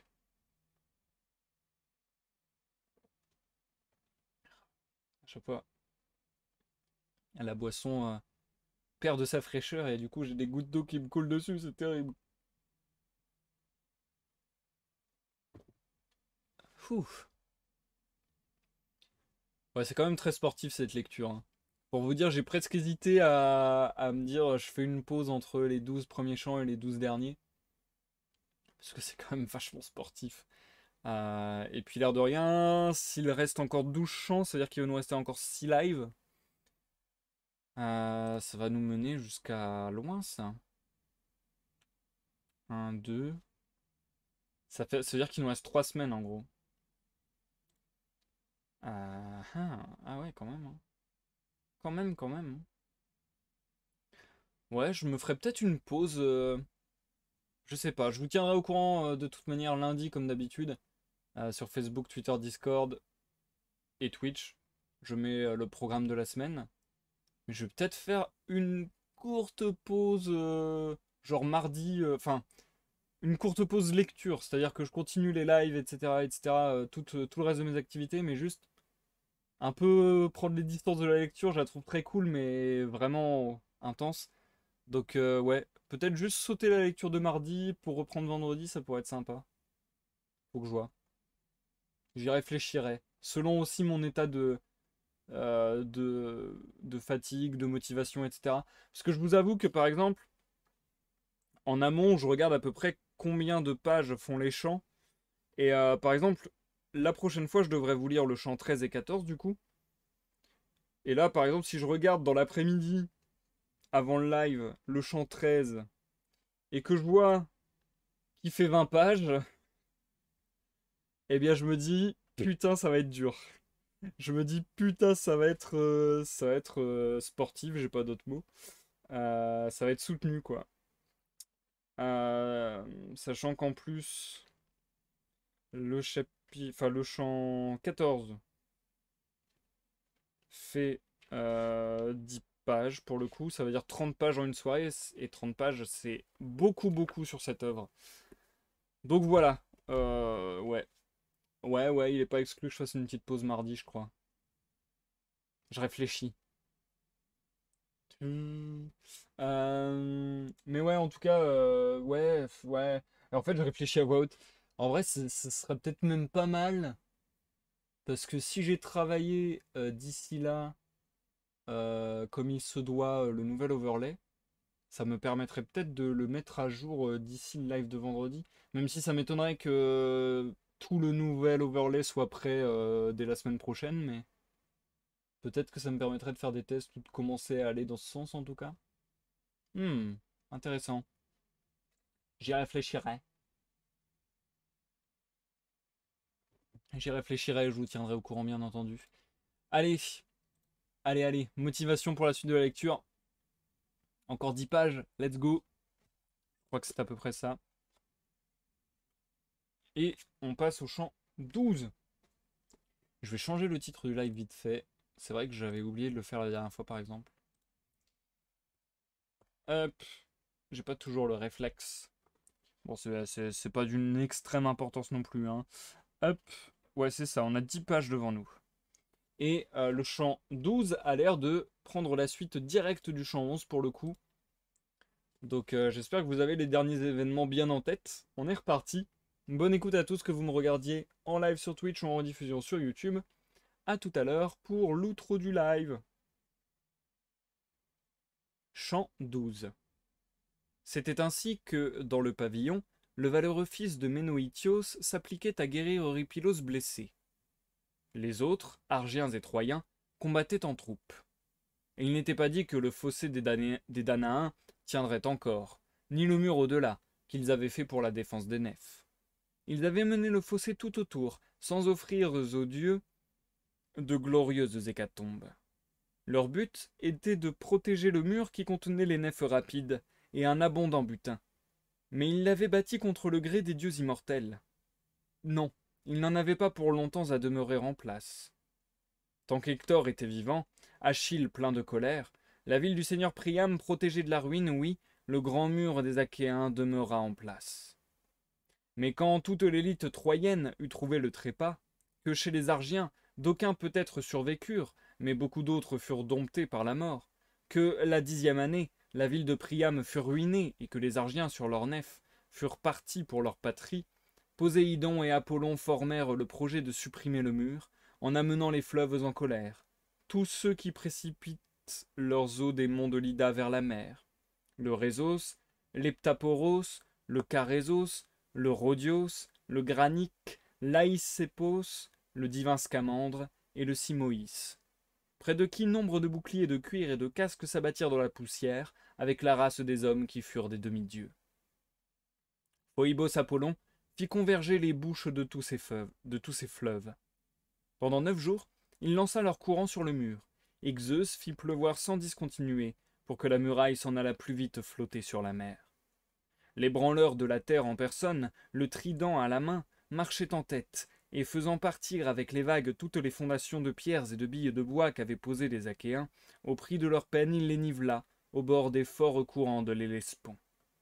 Ayant supprimé le mur, il recouvrit à nouveau de sable le grand rivage, et détournant les fleuves, il les fit revenir au lit par où, auparavant, il laissait échapper le beau cours de leurs eaux. C'est ainsi que, plus tard, Poséidon et Apollon devaient régler les choses. Pour lors, le combat et ses appels flambaient autour du mur bien bâti, et les bois du rempart résonnaient sous les coups. Domptés par le fouet de Zeus, les Argiens se replièrent, s'arrêtant près des nefs creuses. Ils avaient peur d'Hector, un maître puissant d'épouvante. Lui, comme il était jusque-là, menait la lutte à l'égal d'une bourrasque. Au milieu des chiens et des chasseurs, le sanglier ou le lion fait demi-tour, exultant de force. Les hommes, s'ajustant l'un à l'autre en forme de rempart, se dressent en face de lui, et de leurs mains lancent dru les javelines. Son cœur, rayonnant de vigueur, n'éprouve jamais ni l'effroi, ni l'envie de fuir. C'est sa vaillance qui le tue. Se tournant en tous sens avec rapidité, il s'essaie sur les rangs des chasseurs, et là où il fonce, il fait céder les rangs des hommes. Ainsi Hector s'en allait par la foule, suppliant ses compagnons, les pressant de franchir le fossé. Mais ses chevaux aux pieds prompts manquèrent d'audace. Arrêtés sur l'extrême rebord, ils se mirent à hennir avec force. La peur qu'ils avaient du large fossé les éloignait. Il n'était facile ni de sauter par-dessus, étant proche, ni de le traverser. De chaque côté se dressait un pic. De chaque côté se dressait un à pic en surplomb qui ceinturait entièrement le fossé. En haut, il était garni de pieux pointus que les fils des Achéens avaient placés, grands et serrés, comme moyen de défense contre les ennemis. Il n'eût pas été facile pour un cheval tirant un char aux bonnes roues d'y pénétrer, et les hommes de pied étaient impatients de voir s'ils en viendraient à bout. Alors Polydamas s'approcha de l'intrépide Hector et lui dit « Hector, et vous autres, chefs des Troyens et de leurs alliés, c'est agir en étourdi de pousser nos prompts chevaux à travers le fossé qui est extrêmement difficile à passer. Des pieux pointus y sont dressés, et contre eux le mur des Achéens. Pour les hommes d'attelage, il n'est aucunement possible d'y descendre et de combattre, car l'espace est étroit et je pense qu'ils y seraient blessés. Si Zeus qui gronde dans les hauteurs du ciel, plein de funestes pensées, cause la ruine totale des Achéens, s'il a envie de donner son aide aux Troyens, bien sûr je voudrais que la chose se produisît à l'instant même, et que les Achéens périssent ici, sans nom, loin d'Argos. Mais s'il rebrousse chemin, si une contre-attaque se produit, partant de leur nef, et que nous nous heurtions au creux du fossé, alors, je crois, il n'y aura plus même un messager pour s'en retourner vers la ville, du fait de la volte-face des Achéens. Eh bien, voyons, suivons tous avec confiance ma proposition. Que les écuyers retiennent leurs chars près du fossé.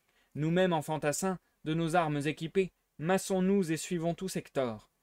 Quant aux Achéens, ils ne tiendront pas devant nous, si le terme assigné à leur perte est déjà sur eux attaché. » Ainsi parla Polydamas, et la proposition, qui ne présentait aucun danger, trouva l'agrément d'Hector. Aussitôt il sauta de son char à terre avec ses armes. Les autres Troyens ne se rassemblèrent pas sur les chars. Quand ils eurent vu Hector, d'un bond tous les quittèrent. Chacun alors prescrivit à son cocher de retenir son attelage sur place, en bon ordre, près du fossé. Ils se divisèrent, s'ajustèrent l'un à l'autre, s'ordonnant en 5 groupes, et marchèrent avec leur chef. Les uns allèrent avec Hector et l'irréprochable Polydamas. C'étaient les plus nombreux et les plus braves, ceux qui brûlaient le plus de rompre le mur et de combattre près des nefs creuses. Un 3e chef allait avec eux, c'était Cébrionès. Hector avait laissé un autre homme près de son char, qui valait moins que ses Brionès.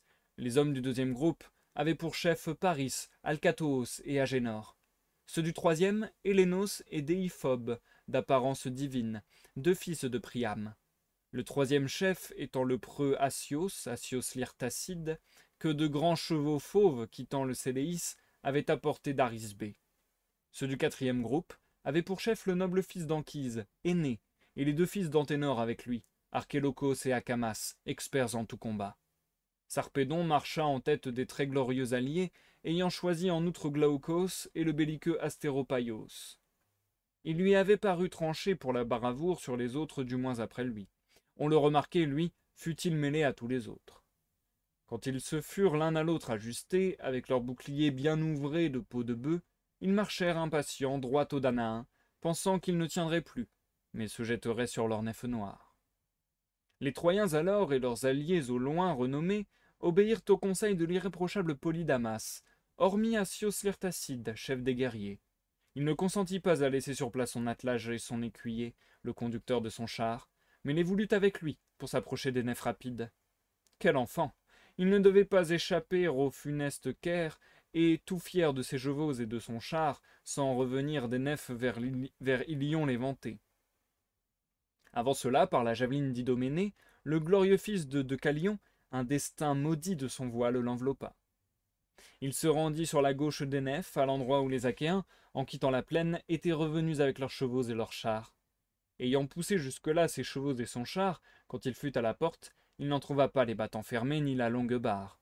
Des hommes tenaient la porte déployée, pour le cas où ils eussent sauvé quelques compagnons fuyant de la bataille vers les nefs. C'est là qu'il dirigea son attelage, ne pensant qu'à son but, et les autres de le suivre avec des hurlements aigus. Il pensait que les Achéens ne tiendraient plus, mais se jetteraient sur leur nef noire. Quels enfants! Ils trouvèrent à la porte deux très braves guerriers, les fils au cœur débordant des lapites porte-lances, l'un fils de Péiritos, le puissant Polypoïtès, l'autre Léonté, l'égal d'Arès, fléau des mortels. Ils étaient postés devant la haute porte comme dans la montagne, des chênes à tête haute qui résistent au vent, à la pluie, tous les jours, munis de grosses et longues racines. Ainsi les deux hommes, confiants dans la force de leurs bras, résistèrent sans fuir à l'attaque du grand Asios. Les autres allèrent droit au mur bien bâti, le bouclier de peau séché haut levé, avec de grands cris, entourant le seigneur Asios, Isménos, Orestes, ainsi qu'Adamas l'Asiade, Tohon et Oinomaus. Les hommes, à la vérité, s'étaient tenus quelque temps à l'intérieur, poussant les Achéens porteurs de bonnes jambières à se défendre pour leur nef. Mais quand ils virent les Troyens se précipiter sur le mur, et que chez les Danaens, il y eut des cris d'épouvante, ils s'élancèrent et combattirent devant la porte. On eût dit des sangliers, qui dans la montagne reçoivent l'attaque tumultueuse des hommes et des chiens, et dans leurs bonds obliques cassent le bois autour d'eux, le coupent à la racine, tandis qu'on distingue le bruit retentissant que font leurs dents, jusqu'à ce qu'un homme tire et leur ôte la vie. Ainsi le bronze brillant retentissait sur leur poitrine, sous les coups assénés de face. Car ils combattaient avec une grande violence, confiants dans leurs forces et dans leurs gens, au-dessus d'eux qui, du rempart bien bâti, tiraient avec des pierres pour leur défense et pour défendre les pavillons et les nefs promptes à percer leur route. Les pierres tombaient sur le sol, comme les faucons de neige qu'un vent qui souffle avec force, agitant les nuées pleines d'ombre, déverse, serrées, sur la terre qui tend d'être nourrie. Ainsi le flot des traits partait de leurs mains, des mains des Achéens, comme des mains des Troyens. Et les casques et les boucliers bombés partout faisaient entendre sous les coups des pierres de meule leurs cris secs. Alors Asios l'Irtacide poussa un gémissement en se frappant les cuisses, et dit dans sa détresse, en élevant la voix, « Xesper, ah, tu étais toi aussi un ami du mensonge, oui, tout à fait. Je ne pensais pas que les preux Achéens contiendraient l'ardeur qui anime nos mains redoutables.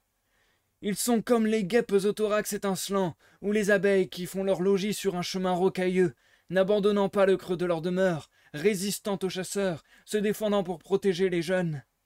Tels ceux-ci, que ne consentent pas à reculer de la porte, bien qu'ils ne soient que deux avant de tuer ou d'être la proie du trépas. » Ce furent ses paroles, mais ce discours ne persuada pas l'âme de Zeus, car son cœur voulait offrir à Hector les rayons de la gloire. Chaque groupe livrait le combat pour une porte. Mais parler de tout cela comme un dieu est chose pour moi terriblement difficile. Car c'était partout un feu prodigieux qui se levait autour du mur de pierre. Les Argiens, malgré l'affliction qu'ils en avaient, étaient contraints de défendre leur nef.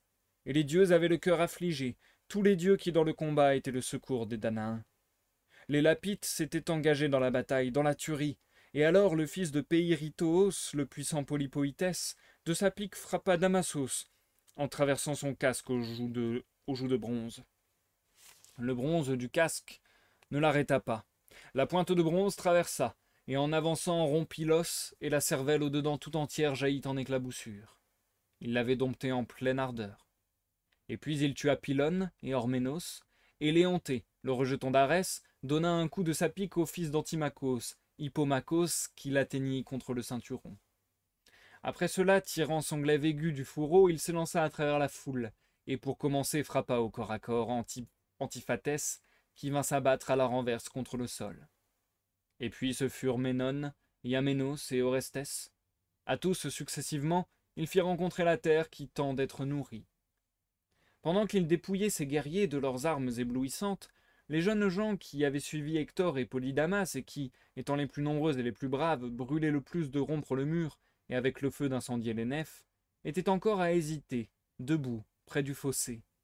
En effet, tandis qu'ils ne songeaient qu'à passer, survint un oiseau, l'aigle qui vole dans les hauteurs du ciel, laissant le peuple des guerriers sur sa gauche.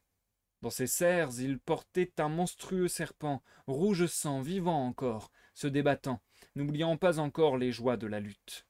Il frappa l'aigle qui le tenait à la poitrine, près du cou, en se pliant en arrière. L'oiseau le lança loin de lui, sur la terre, souffrant de douleur. Il le jeta en bas, au milieu de la foule, et dans un cri strident s'envola, lui, avec les souffles du vent. Les Troyens furent pris d'un frisson, quand ils virent le serpent étincelant au milieu d'eux étendu, comme un signe de Zeus qui brandit l'égide. Alors Polydamas, s'approchant de l'intrépide Hector, lui dit « Hector, tu ne manques jamais de m'asséner tes reproches dans l'assemblée, au moment où j'y donne d'utiles indications.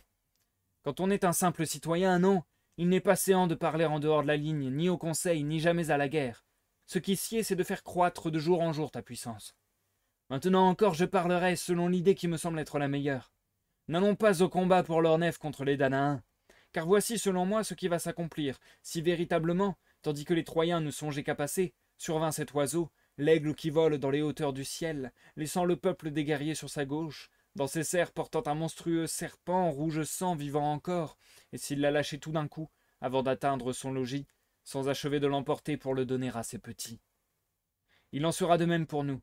Si nous rompons les portes et les murs des Achéens par notre grande vigueur, et si les Achéens nous cèdent, nous ne reviendrons pas des nefs en bon ordre par le même chemin, car nous abandonnerons quantité de Troyens que les Achéens auront mis en pièces, avec leurs armes de bronze, en se défendant pour protéger les nefs.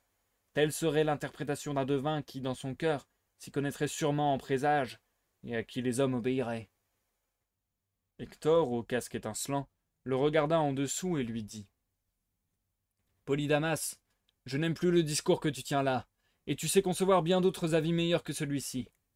Si c'est là véritablement un discours que tu tiens avec sérieux, alors les dieux mêmes t'ont anéanti l'esprit, toi qui nous invites à oublier ce que Zeus au grand fracas a décidé, ce qu'il m'a lui-même promis, et d'un signe accordé.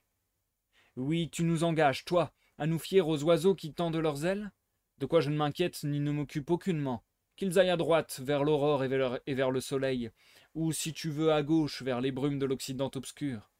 Pour nous, ayons confiance dans les décisions du grand Zeus, qui règne sur tous les mortels et tous les immortels. L'unique présage, le meilleur, c'est de se défendre pour protéger sa patrie. Pourquoi donc as-tu peur de la bataille et de ses tueries? Si nous devons être tués, nous autres, tous à la ronde, près des nefs des Argiens, toi, tu n'as pas à craindre de périr. Ton cœur n'est ni ferme devant l'ennemi ni belliqueux.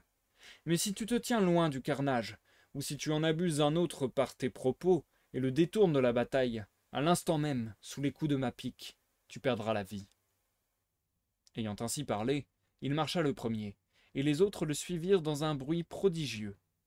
Zeus, que réjouit la foudre, suscita aussi des monts de l'Ida une tempête de vent qui porta la poussière tout droit vers les nefs. Puis il jeta un charme sur l'esprit des Achéens et fit don de la gloire aux Troyens et à Hector. Confiant dans ses présages et dans leur force, Ils essayèrent de rompre le grand mur des Achéens, cherchant à tirer les corbeaux du rempart, à faire tomber le parapet, à soulever les poteaux en saillie que les Achéens avaient mis en premier dans la terre pour tenir le rempart. Ils cherchaient à les tirer à eux, dans l'espoir de rompre le mur des Achéens. Mais les Danaens, loin de reculer et de leur céder le chemin, fermant les brèches du parapet avec les boucliers en cuir de bœuf, tiraient de là sur les ennemis qui venaient sous le mur. Les deux Ajax allaient et venaient partout sur le rempart, multipliant les ordres, excitant l'ardeur des Achéens, usant pour l'un de termes apaisants, querellant avec de dures paroles telles autres qu'ils voyaient abandonner complètement le combat.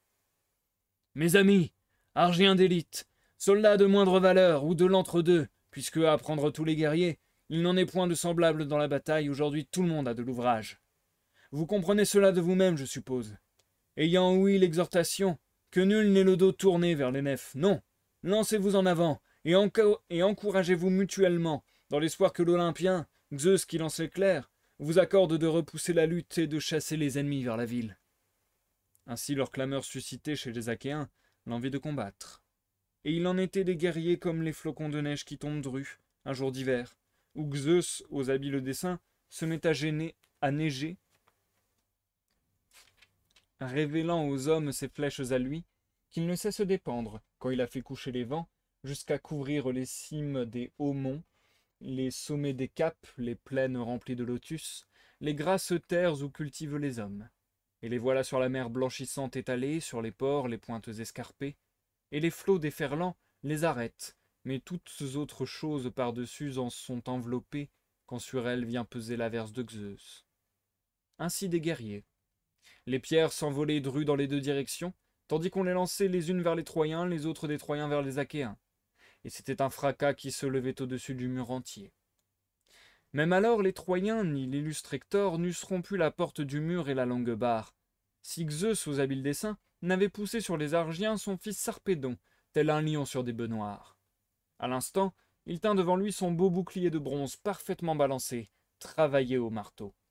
Le forgeron qui l'avait martelé avait cousu dedans force peaux de bœuf au fil d'or, en points continus, tout autour de son cercle. L'homme le tint donc devant lui, et, secouant deux javelines, il se mit en marche, comme un lion nourri dans la montagne qui depuis longtemps manque de viande. Son cœur valeureux l'invite à entrer dans une demeure solidement close, pour éprouver ses forces contre le bétail, car s'il y trouve des bergers qui montent la garde avec leurs chiens et leurs piques autour du bétail, son désir n'est pas de s'enfuir sans avoir éprouvé ses forces contre l'étable. Au contraire, ou bien il saute après une bête et l'emporte, ou bien c'est lui qui commence par recevoir un coup de javelot, parti d'une main rapide. Tel alors Sarpédon égal aux dieux, son cœur l'incita à se lancer contre le mur, et à mettre en pièces le parapet, et de dire aussitôt à Glaucos, le fils d'Hippolocos, « Pourquoi donc, Glaucos, sommes-nous plus que d'autres honorés en Lycie, qu'il s'agisse d'une place où s'asseoir, d'une part de viande, d'une coupe pleine? Pourquoi nous contemplent-ils tous comme des dieux? Et pourquoi occupons-nous un grand domaine près des rives du Xanthe, un beau domaine de terrain planté et de champs porteurs de blé? Aussi devons-nous aujourd'hui tenir notre place au premier rang des Lyciens et affronter la fièvre brûlante du combat, pour que l'on dise ainsi chez les guerriers lyciens solidement cuirassés. Non, ils ne sont pas sans gloire, les rois qui sont nos maîtres d'un bout à l'autre de la Lycie, mangeant de gras moutons, avec du vin de choix délicieux comme le miel. Ils ont aussi la bravoure des forts, car ils se battent au premier rang des Lyciens. Mon cher, si échappant à cette bataille nous devions vivre à jamais, sans connaître ni la vieillesse ni la mort, moi-même je ne combattrais pas au premier rang, pas plus que je ne t'emmènerais au combat où l'on trouve la gloire. En fait, l'équerre de la mort de toutes les façons se tiennent là, innombrables, et un mortel ne peut ni les fuir, ni leur échapper. Alors marchons, et offrons la gloire à quelque autre, ou quelque autre nous l'offre. » Ainsi parla-t-il, et Glaucos, sans esquiver, ne fut pas indocile. Aussi marchèrent-ils tout droit, menant la grande troupe des Lyciens. Et Ménesthée, le fils de Péthéos, en les voyant frissonna, car il venait porteur de mots vers le point du rempart qu'il occupait. Il parcourut d'un regard inquiet le rempart des Achéens, dans l'espoir qu'il verrait l'un des chefs qui défendrait ses compagnons contre le malheur, et aperçut les deux Ajax, jamais saouls de bataille, debout, avec Teucros qui venait d'arriver de son pavillon. Ils étaient tout proches, Mais il n'y avait pas moyen qu'il fût entendu d'eux. S'ils criaient, tant était grand le bruit. C'étaient des cris qui atteignaient au ciel, avec les coups que recevaient les boucliers, les casques à crinière de cheval et les portes. Car elles étaient toutes fermées, et les Troyens, s'arrêtant auprès de chacune, tentaient de les rompre et de forcer l'entrée. Vite, Ménesthée dépêcha vers Ajax le héros Toothès. Va, divin Toothès, cours appeler Ajax. Les deux ensemble, plutôt. Ce serait sans comparaison le mieux de tout, car bientôt le gouffre de la mort ici sera tout près pour nous. Tant nous font subir leur poids les chefs des Lyciens, qui ont accoutumé d'être si agressifs dans les violentes mêlées. Si pour eux aussi, là-bas, se lève la lutte et ses peines, eh bien, que le valeureux Ajax, fils de Télamon, vienne seul, et que Teucros, qui n'ignore rien de l'arc, marche avec lui. Ce furent ses paroles, et le héros, en l'entendant, ne fut pas indocile. Il se mit à courir le long du mur des Achéens à côte de bronze, vint s'arrêter près des Ajax, et leur dit aussitôt. Ajax, chef des Achéens à côte de bronze, le fils de Pétéos, nourrisson de Zeus, vous presse de vous rendre là-bas pour affronter, ne fût-ce qu'un court instant, la besogne. Les deux ensemble, plutôt, ce serait sans comparaison le mieux de tout, car bientôt le gouffre de la mort là-bas sera tout près pour nous, tant nous font sentir leur poids les chefs des Lyciens, qui ont accoutumé d'être si agressifs dans les violentes mêlées. Si ici aussi se lève la lutte et ses peines, eh bien, que le valeureux Ajax, le fils de Télamon, vienne seul, et que Teucros, qui n'ignore rien de l'arc, marche avec lui. Ce furent ses paroles, et le grand Ajax, fils de Télamon, ne fut pas indocile. Aussitôt il adressa au fils d'Oïlée des mots empennés. Ajax, le puissant Lycomédès et toi, gardez tous deux votre poste à cette place, et pressez les Danaens pour qu'ils se battent avec vigueur. Moi j'irai là-bas et j'affronterai la bataille. Vite je reviendrai, quand je les aurai bien défendus. Après ces paroles, Ajax, fils de Télamon, s'en alla. Teucros, son frère de père et de mère, vint avec lui, et marchant avec eux, Pandion portait l'arc recourbé de Teucros. Lorsqu'en avançant à l'intérieur du mur, ils atteignirent le point du rempart qu'occupait Ménesthée au grand cœur. Ce furent des gens accablés qu'ils atteignirent, les valeureux chefs et conseillers des Lyciens montant au parapet, pareils à l'ouragan ténébreux. Ils se rencontrèrent pour un combat face à face, et le cri de guerre de s'élever. Ajax, fils de Télamon, fut le premier qui tua un homme, un compagnon de Sarpédon, Épiclès au grand cœur. Il le frappa d'une pierre aux arêtes aiguës qui se trouvait à l'intérieur du mur, une grande pierre, tout au-dessus, près du parapet. Un homme, tel qu'il en est aujourd'hui chez les mortels, fût-il dans la pleine vigueur de la jeunesse, ne l'eût pas tenue aisément à deux mains. Lui la souleva et la lança d'en haut. Il écrasa le casque à 4 bossettes, et par le choc brisa les os de la tête tous à la fois. L'autre, comme un plongeur, se laissa tomber du haut du mur et la vie quitta ses os. Quant à Teucros, d'un trait, il frappa Glaucos, le puissant fils d'Hippolocos, en train de bondir sur le haut du mur à l'endroit où il avait vu son bras découvert, et mit un terme à la joie qu'il avait de se battre. L'autre sauta du mur en arrière, sans qu'on s'en rendît compte. Il ne voulait pas que l'un des Achéens observât qu'il était blessé, et en fit un chant de triomphe. Le départ de Glaucos fut une cause d'affliction pour Sarpédon, sitôt qu'il s'en aperçut. Il n'oublia pas pourtant de se battre. De sa javeline, il atteignit et piqua Alcmaon, fils de Testor. Il arracha la javeline, l'autre suivit la pique, tomba tête en avant, et résonnèrent autour de lui ses armes de bronze ouvragé. Sarpédon, saisissant le parapet de ses solides mains, le tira, et tout le parapet suivit jusqu'au bout. Le dessus du mur se trouva dès lors dénudé. À plus d'un guerrier, Sarpédon avait fait un chemin. Contre lui, Ajax et Teucros agirent ensemble. Celui-ci, avec un trait, lui donna un coup au baudrier brillant, autour de sa poitrine, du bouclier dont se couvrent les hommes. Mais Zeus écarta l'équerre de son fils, ne voulant pas qu'il fût dompté près des poupes des nefs. Ajax, sautant sur lui, piqua son bouclier.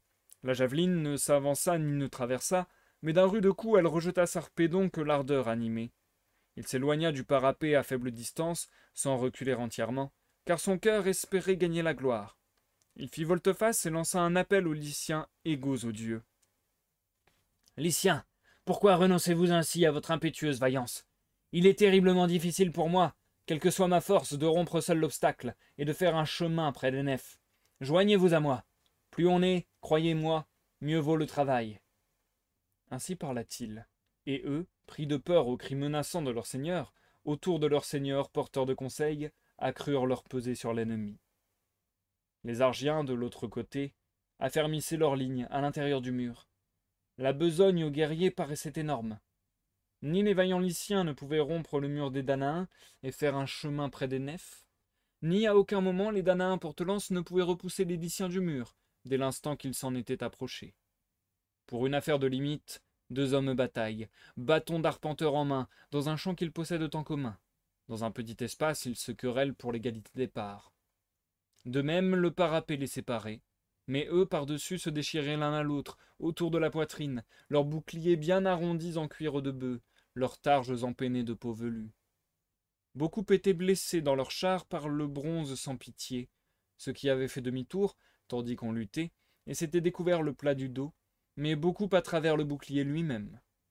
Partout le rempart et le parapet étaient éclaboussés, des deux côtés, du sang des Troyens, du sang des Achéens. Mais les Troyens pour autant ne pouvaient faire naître la déroute chez les Achéens. Ceux-ci les contenaient. On eût dit les plateaux de balance d'une artisane à la main sûre. Ayant de part et d'autre le poids et la laine, tirant à elle l'appareil, elle égalise les charges. Pour ses enfants, elle veut gagner un indigne salaire. Ainsi entre eux, livrant bataille et combat, la corde était également tendue, jusqu'à l'heure où Zeus accorda l'avantage et la gloire à Hector le Priamide qui, le premier, sauta à l'intérieur du mur des Achéens, et fit entendre aux Troyens des cris pénétrants.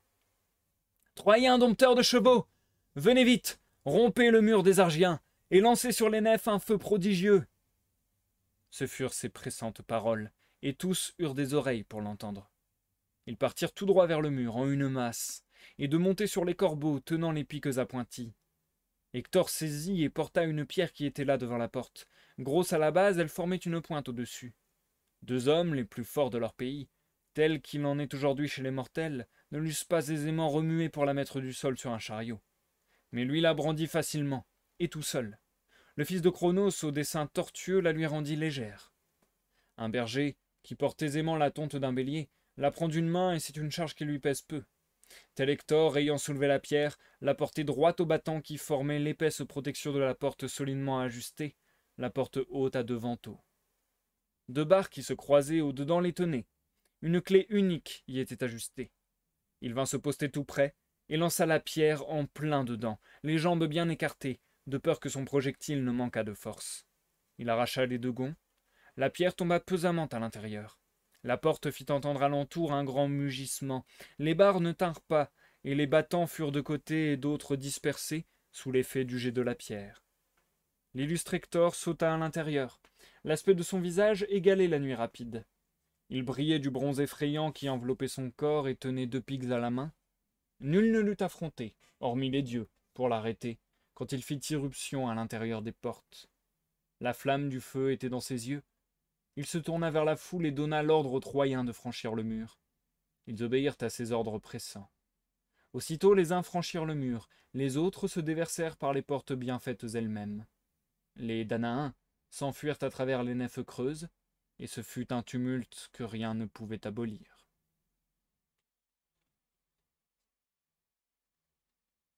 Et c'est la fin du chant 12. Ça sera donc également la fin du live de ce soir, les amis. Nous passons à l'outro. Wow, ok. Là, pour le coup, il y a eu une évolution. Là, il y a eu une grosse évolution en cette fin de live, en cette fin de chant 12. Très intéressant.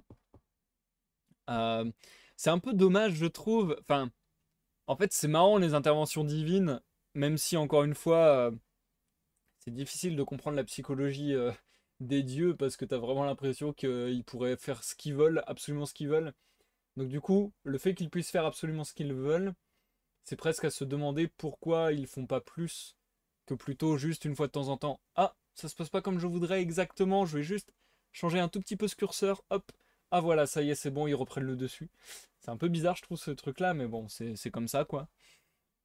Et, euh, et ouais, donc là, de voir Zeus à chaque fois qui est en mode bon, moi j'ai décidé qu'Hector il allait gagner, donc Hector il va gagner. Et du coup, à chaque fois, il change un truc pour qu'Hector soit le héros et mène la bataille, quoi. Donc c'est marrant. C'est un peu du Deus Ex Machina pour le coup, carrément même. Carrément, carrément. Mais bon, c'est intéressant. C'est intéressant et c'est sympathique. C'est juste que jusqu'à assez loin dans le texte, on avait des interventions divines qui allaient dans les deux camps. Et il y avait pas mal de choses différentes qui se passaient. Là, ça fait quelques chants que Zeus a interdit aux autres dieux d'intervenir, et que du coup, il est le seul à intervenir, et vu qu'il est du côté des Troyens et du côté d'Hector, bah t'as l'impression que Hector et les Troyens ne peuvent plus perdre, entre guillemets. Donc ça enlève un peu d'enjeu, je trouve. Même si les Achéens ont l'air de vachement bien résister, a priori. Mais voilà, il y a enfin une grosse évolution, puisque apparemment, les Troyens ont réussi à percer les défenses des Achéens, qui se retrouvent donc acculés vers leur nef. Donc voilà, là il devrait y avoir un gros changement dans la bataille, et j'ai hâte de voir ce que ça va impliquer dans les champs à venir. Les champs à venir seront les champs 13 et 14, que nous verrons en live soit mardi, soit vendredi. Comme je vous disais tout à l'heure, je vais peut-être sauter un live de lecture pour me reposer un peu.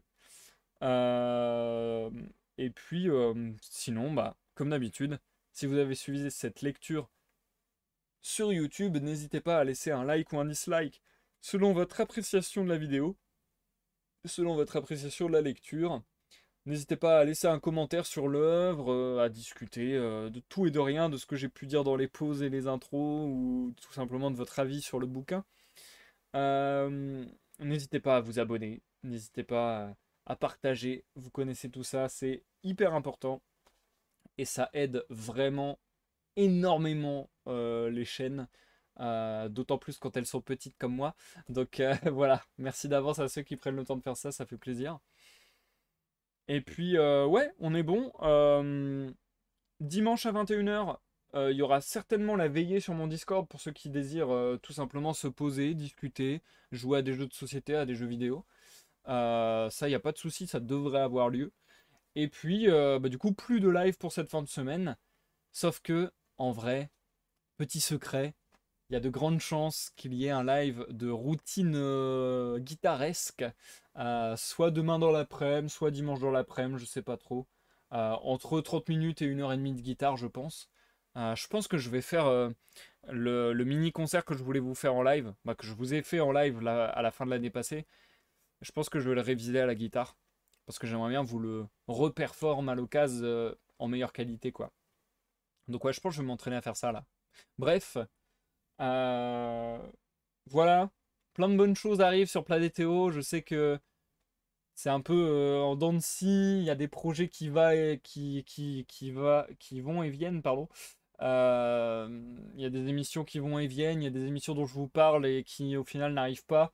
Je suis désolé, désolé, mais il y a trop de choses de prévues et c'est difficile de tout faire advenir. Donc voilà, j'essaie de mettre des focus, j'essaie de mettre des priorités et j'essaie de créer une rotation pour qu'il y ait régulièrement un petit peu de tout. Donc voilà. Et puis, bah, comme vous l'avez compris, étoffer un peu davantage les semaines en nombre de lives. Euh, voilà, là, ça fait quelques semaines déjà que j'ai recommencé à faire 4 lives par semaine minimum, je crois. Donc c'est déjà pas mal. Et puis après, si j'arrive à encore augmenter la cadence, ça serait cool, mais bon. Bref, pas d'obligation. Je fais aussi comme ça vient et en gardant l'envie enfin ouais, en regardant l'envie au maximum au centre. Putain, c'est marrant de se voir à la cam, tu peux voir des endroits de ton corps que tu vois pas. Et là, j'ai un creux bizarre là. Ça fait vraiment un pouf, un creux tout rond. Ok. Bref, je découvre mon corps en live. Ça pourrait faire un bon titre pour une vidéo YouTube putaclic, non? Bref, allez, sur ce, les amis, je vais vous laisser. Je vous souhaite à tous une bonne soirée, une bonne nuit, et je vous dis à la prochaine pour une prochaine lecture, une prochaine découverte, une prochaine partie de gaming, peut-être un peu de musique, peut-être des réglages d'overlay, bref, pour un nouveau rendez-vous. Et bye bye!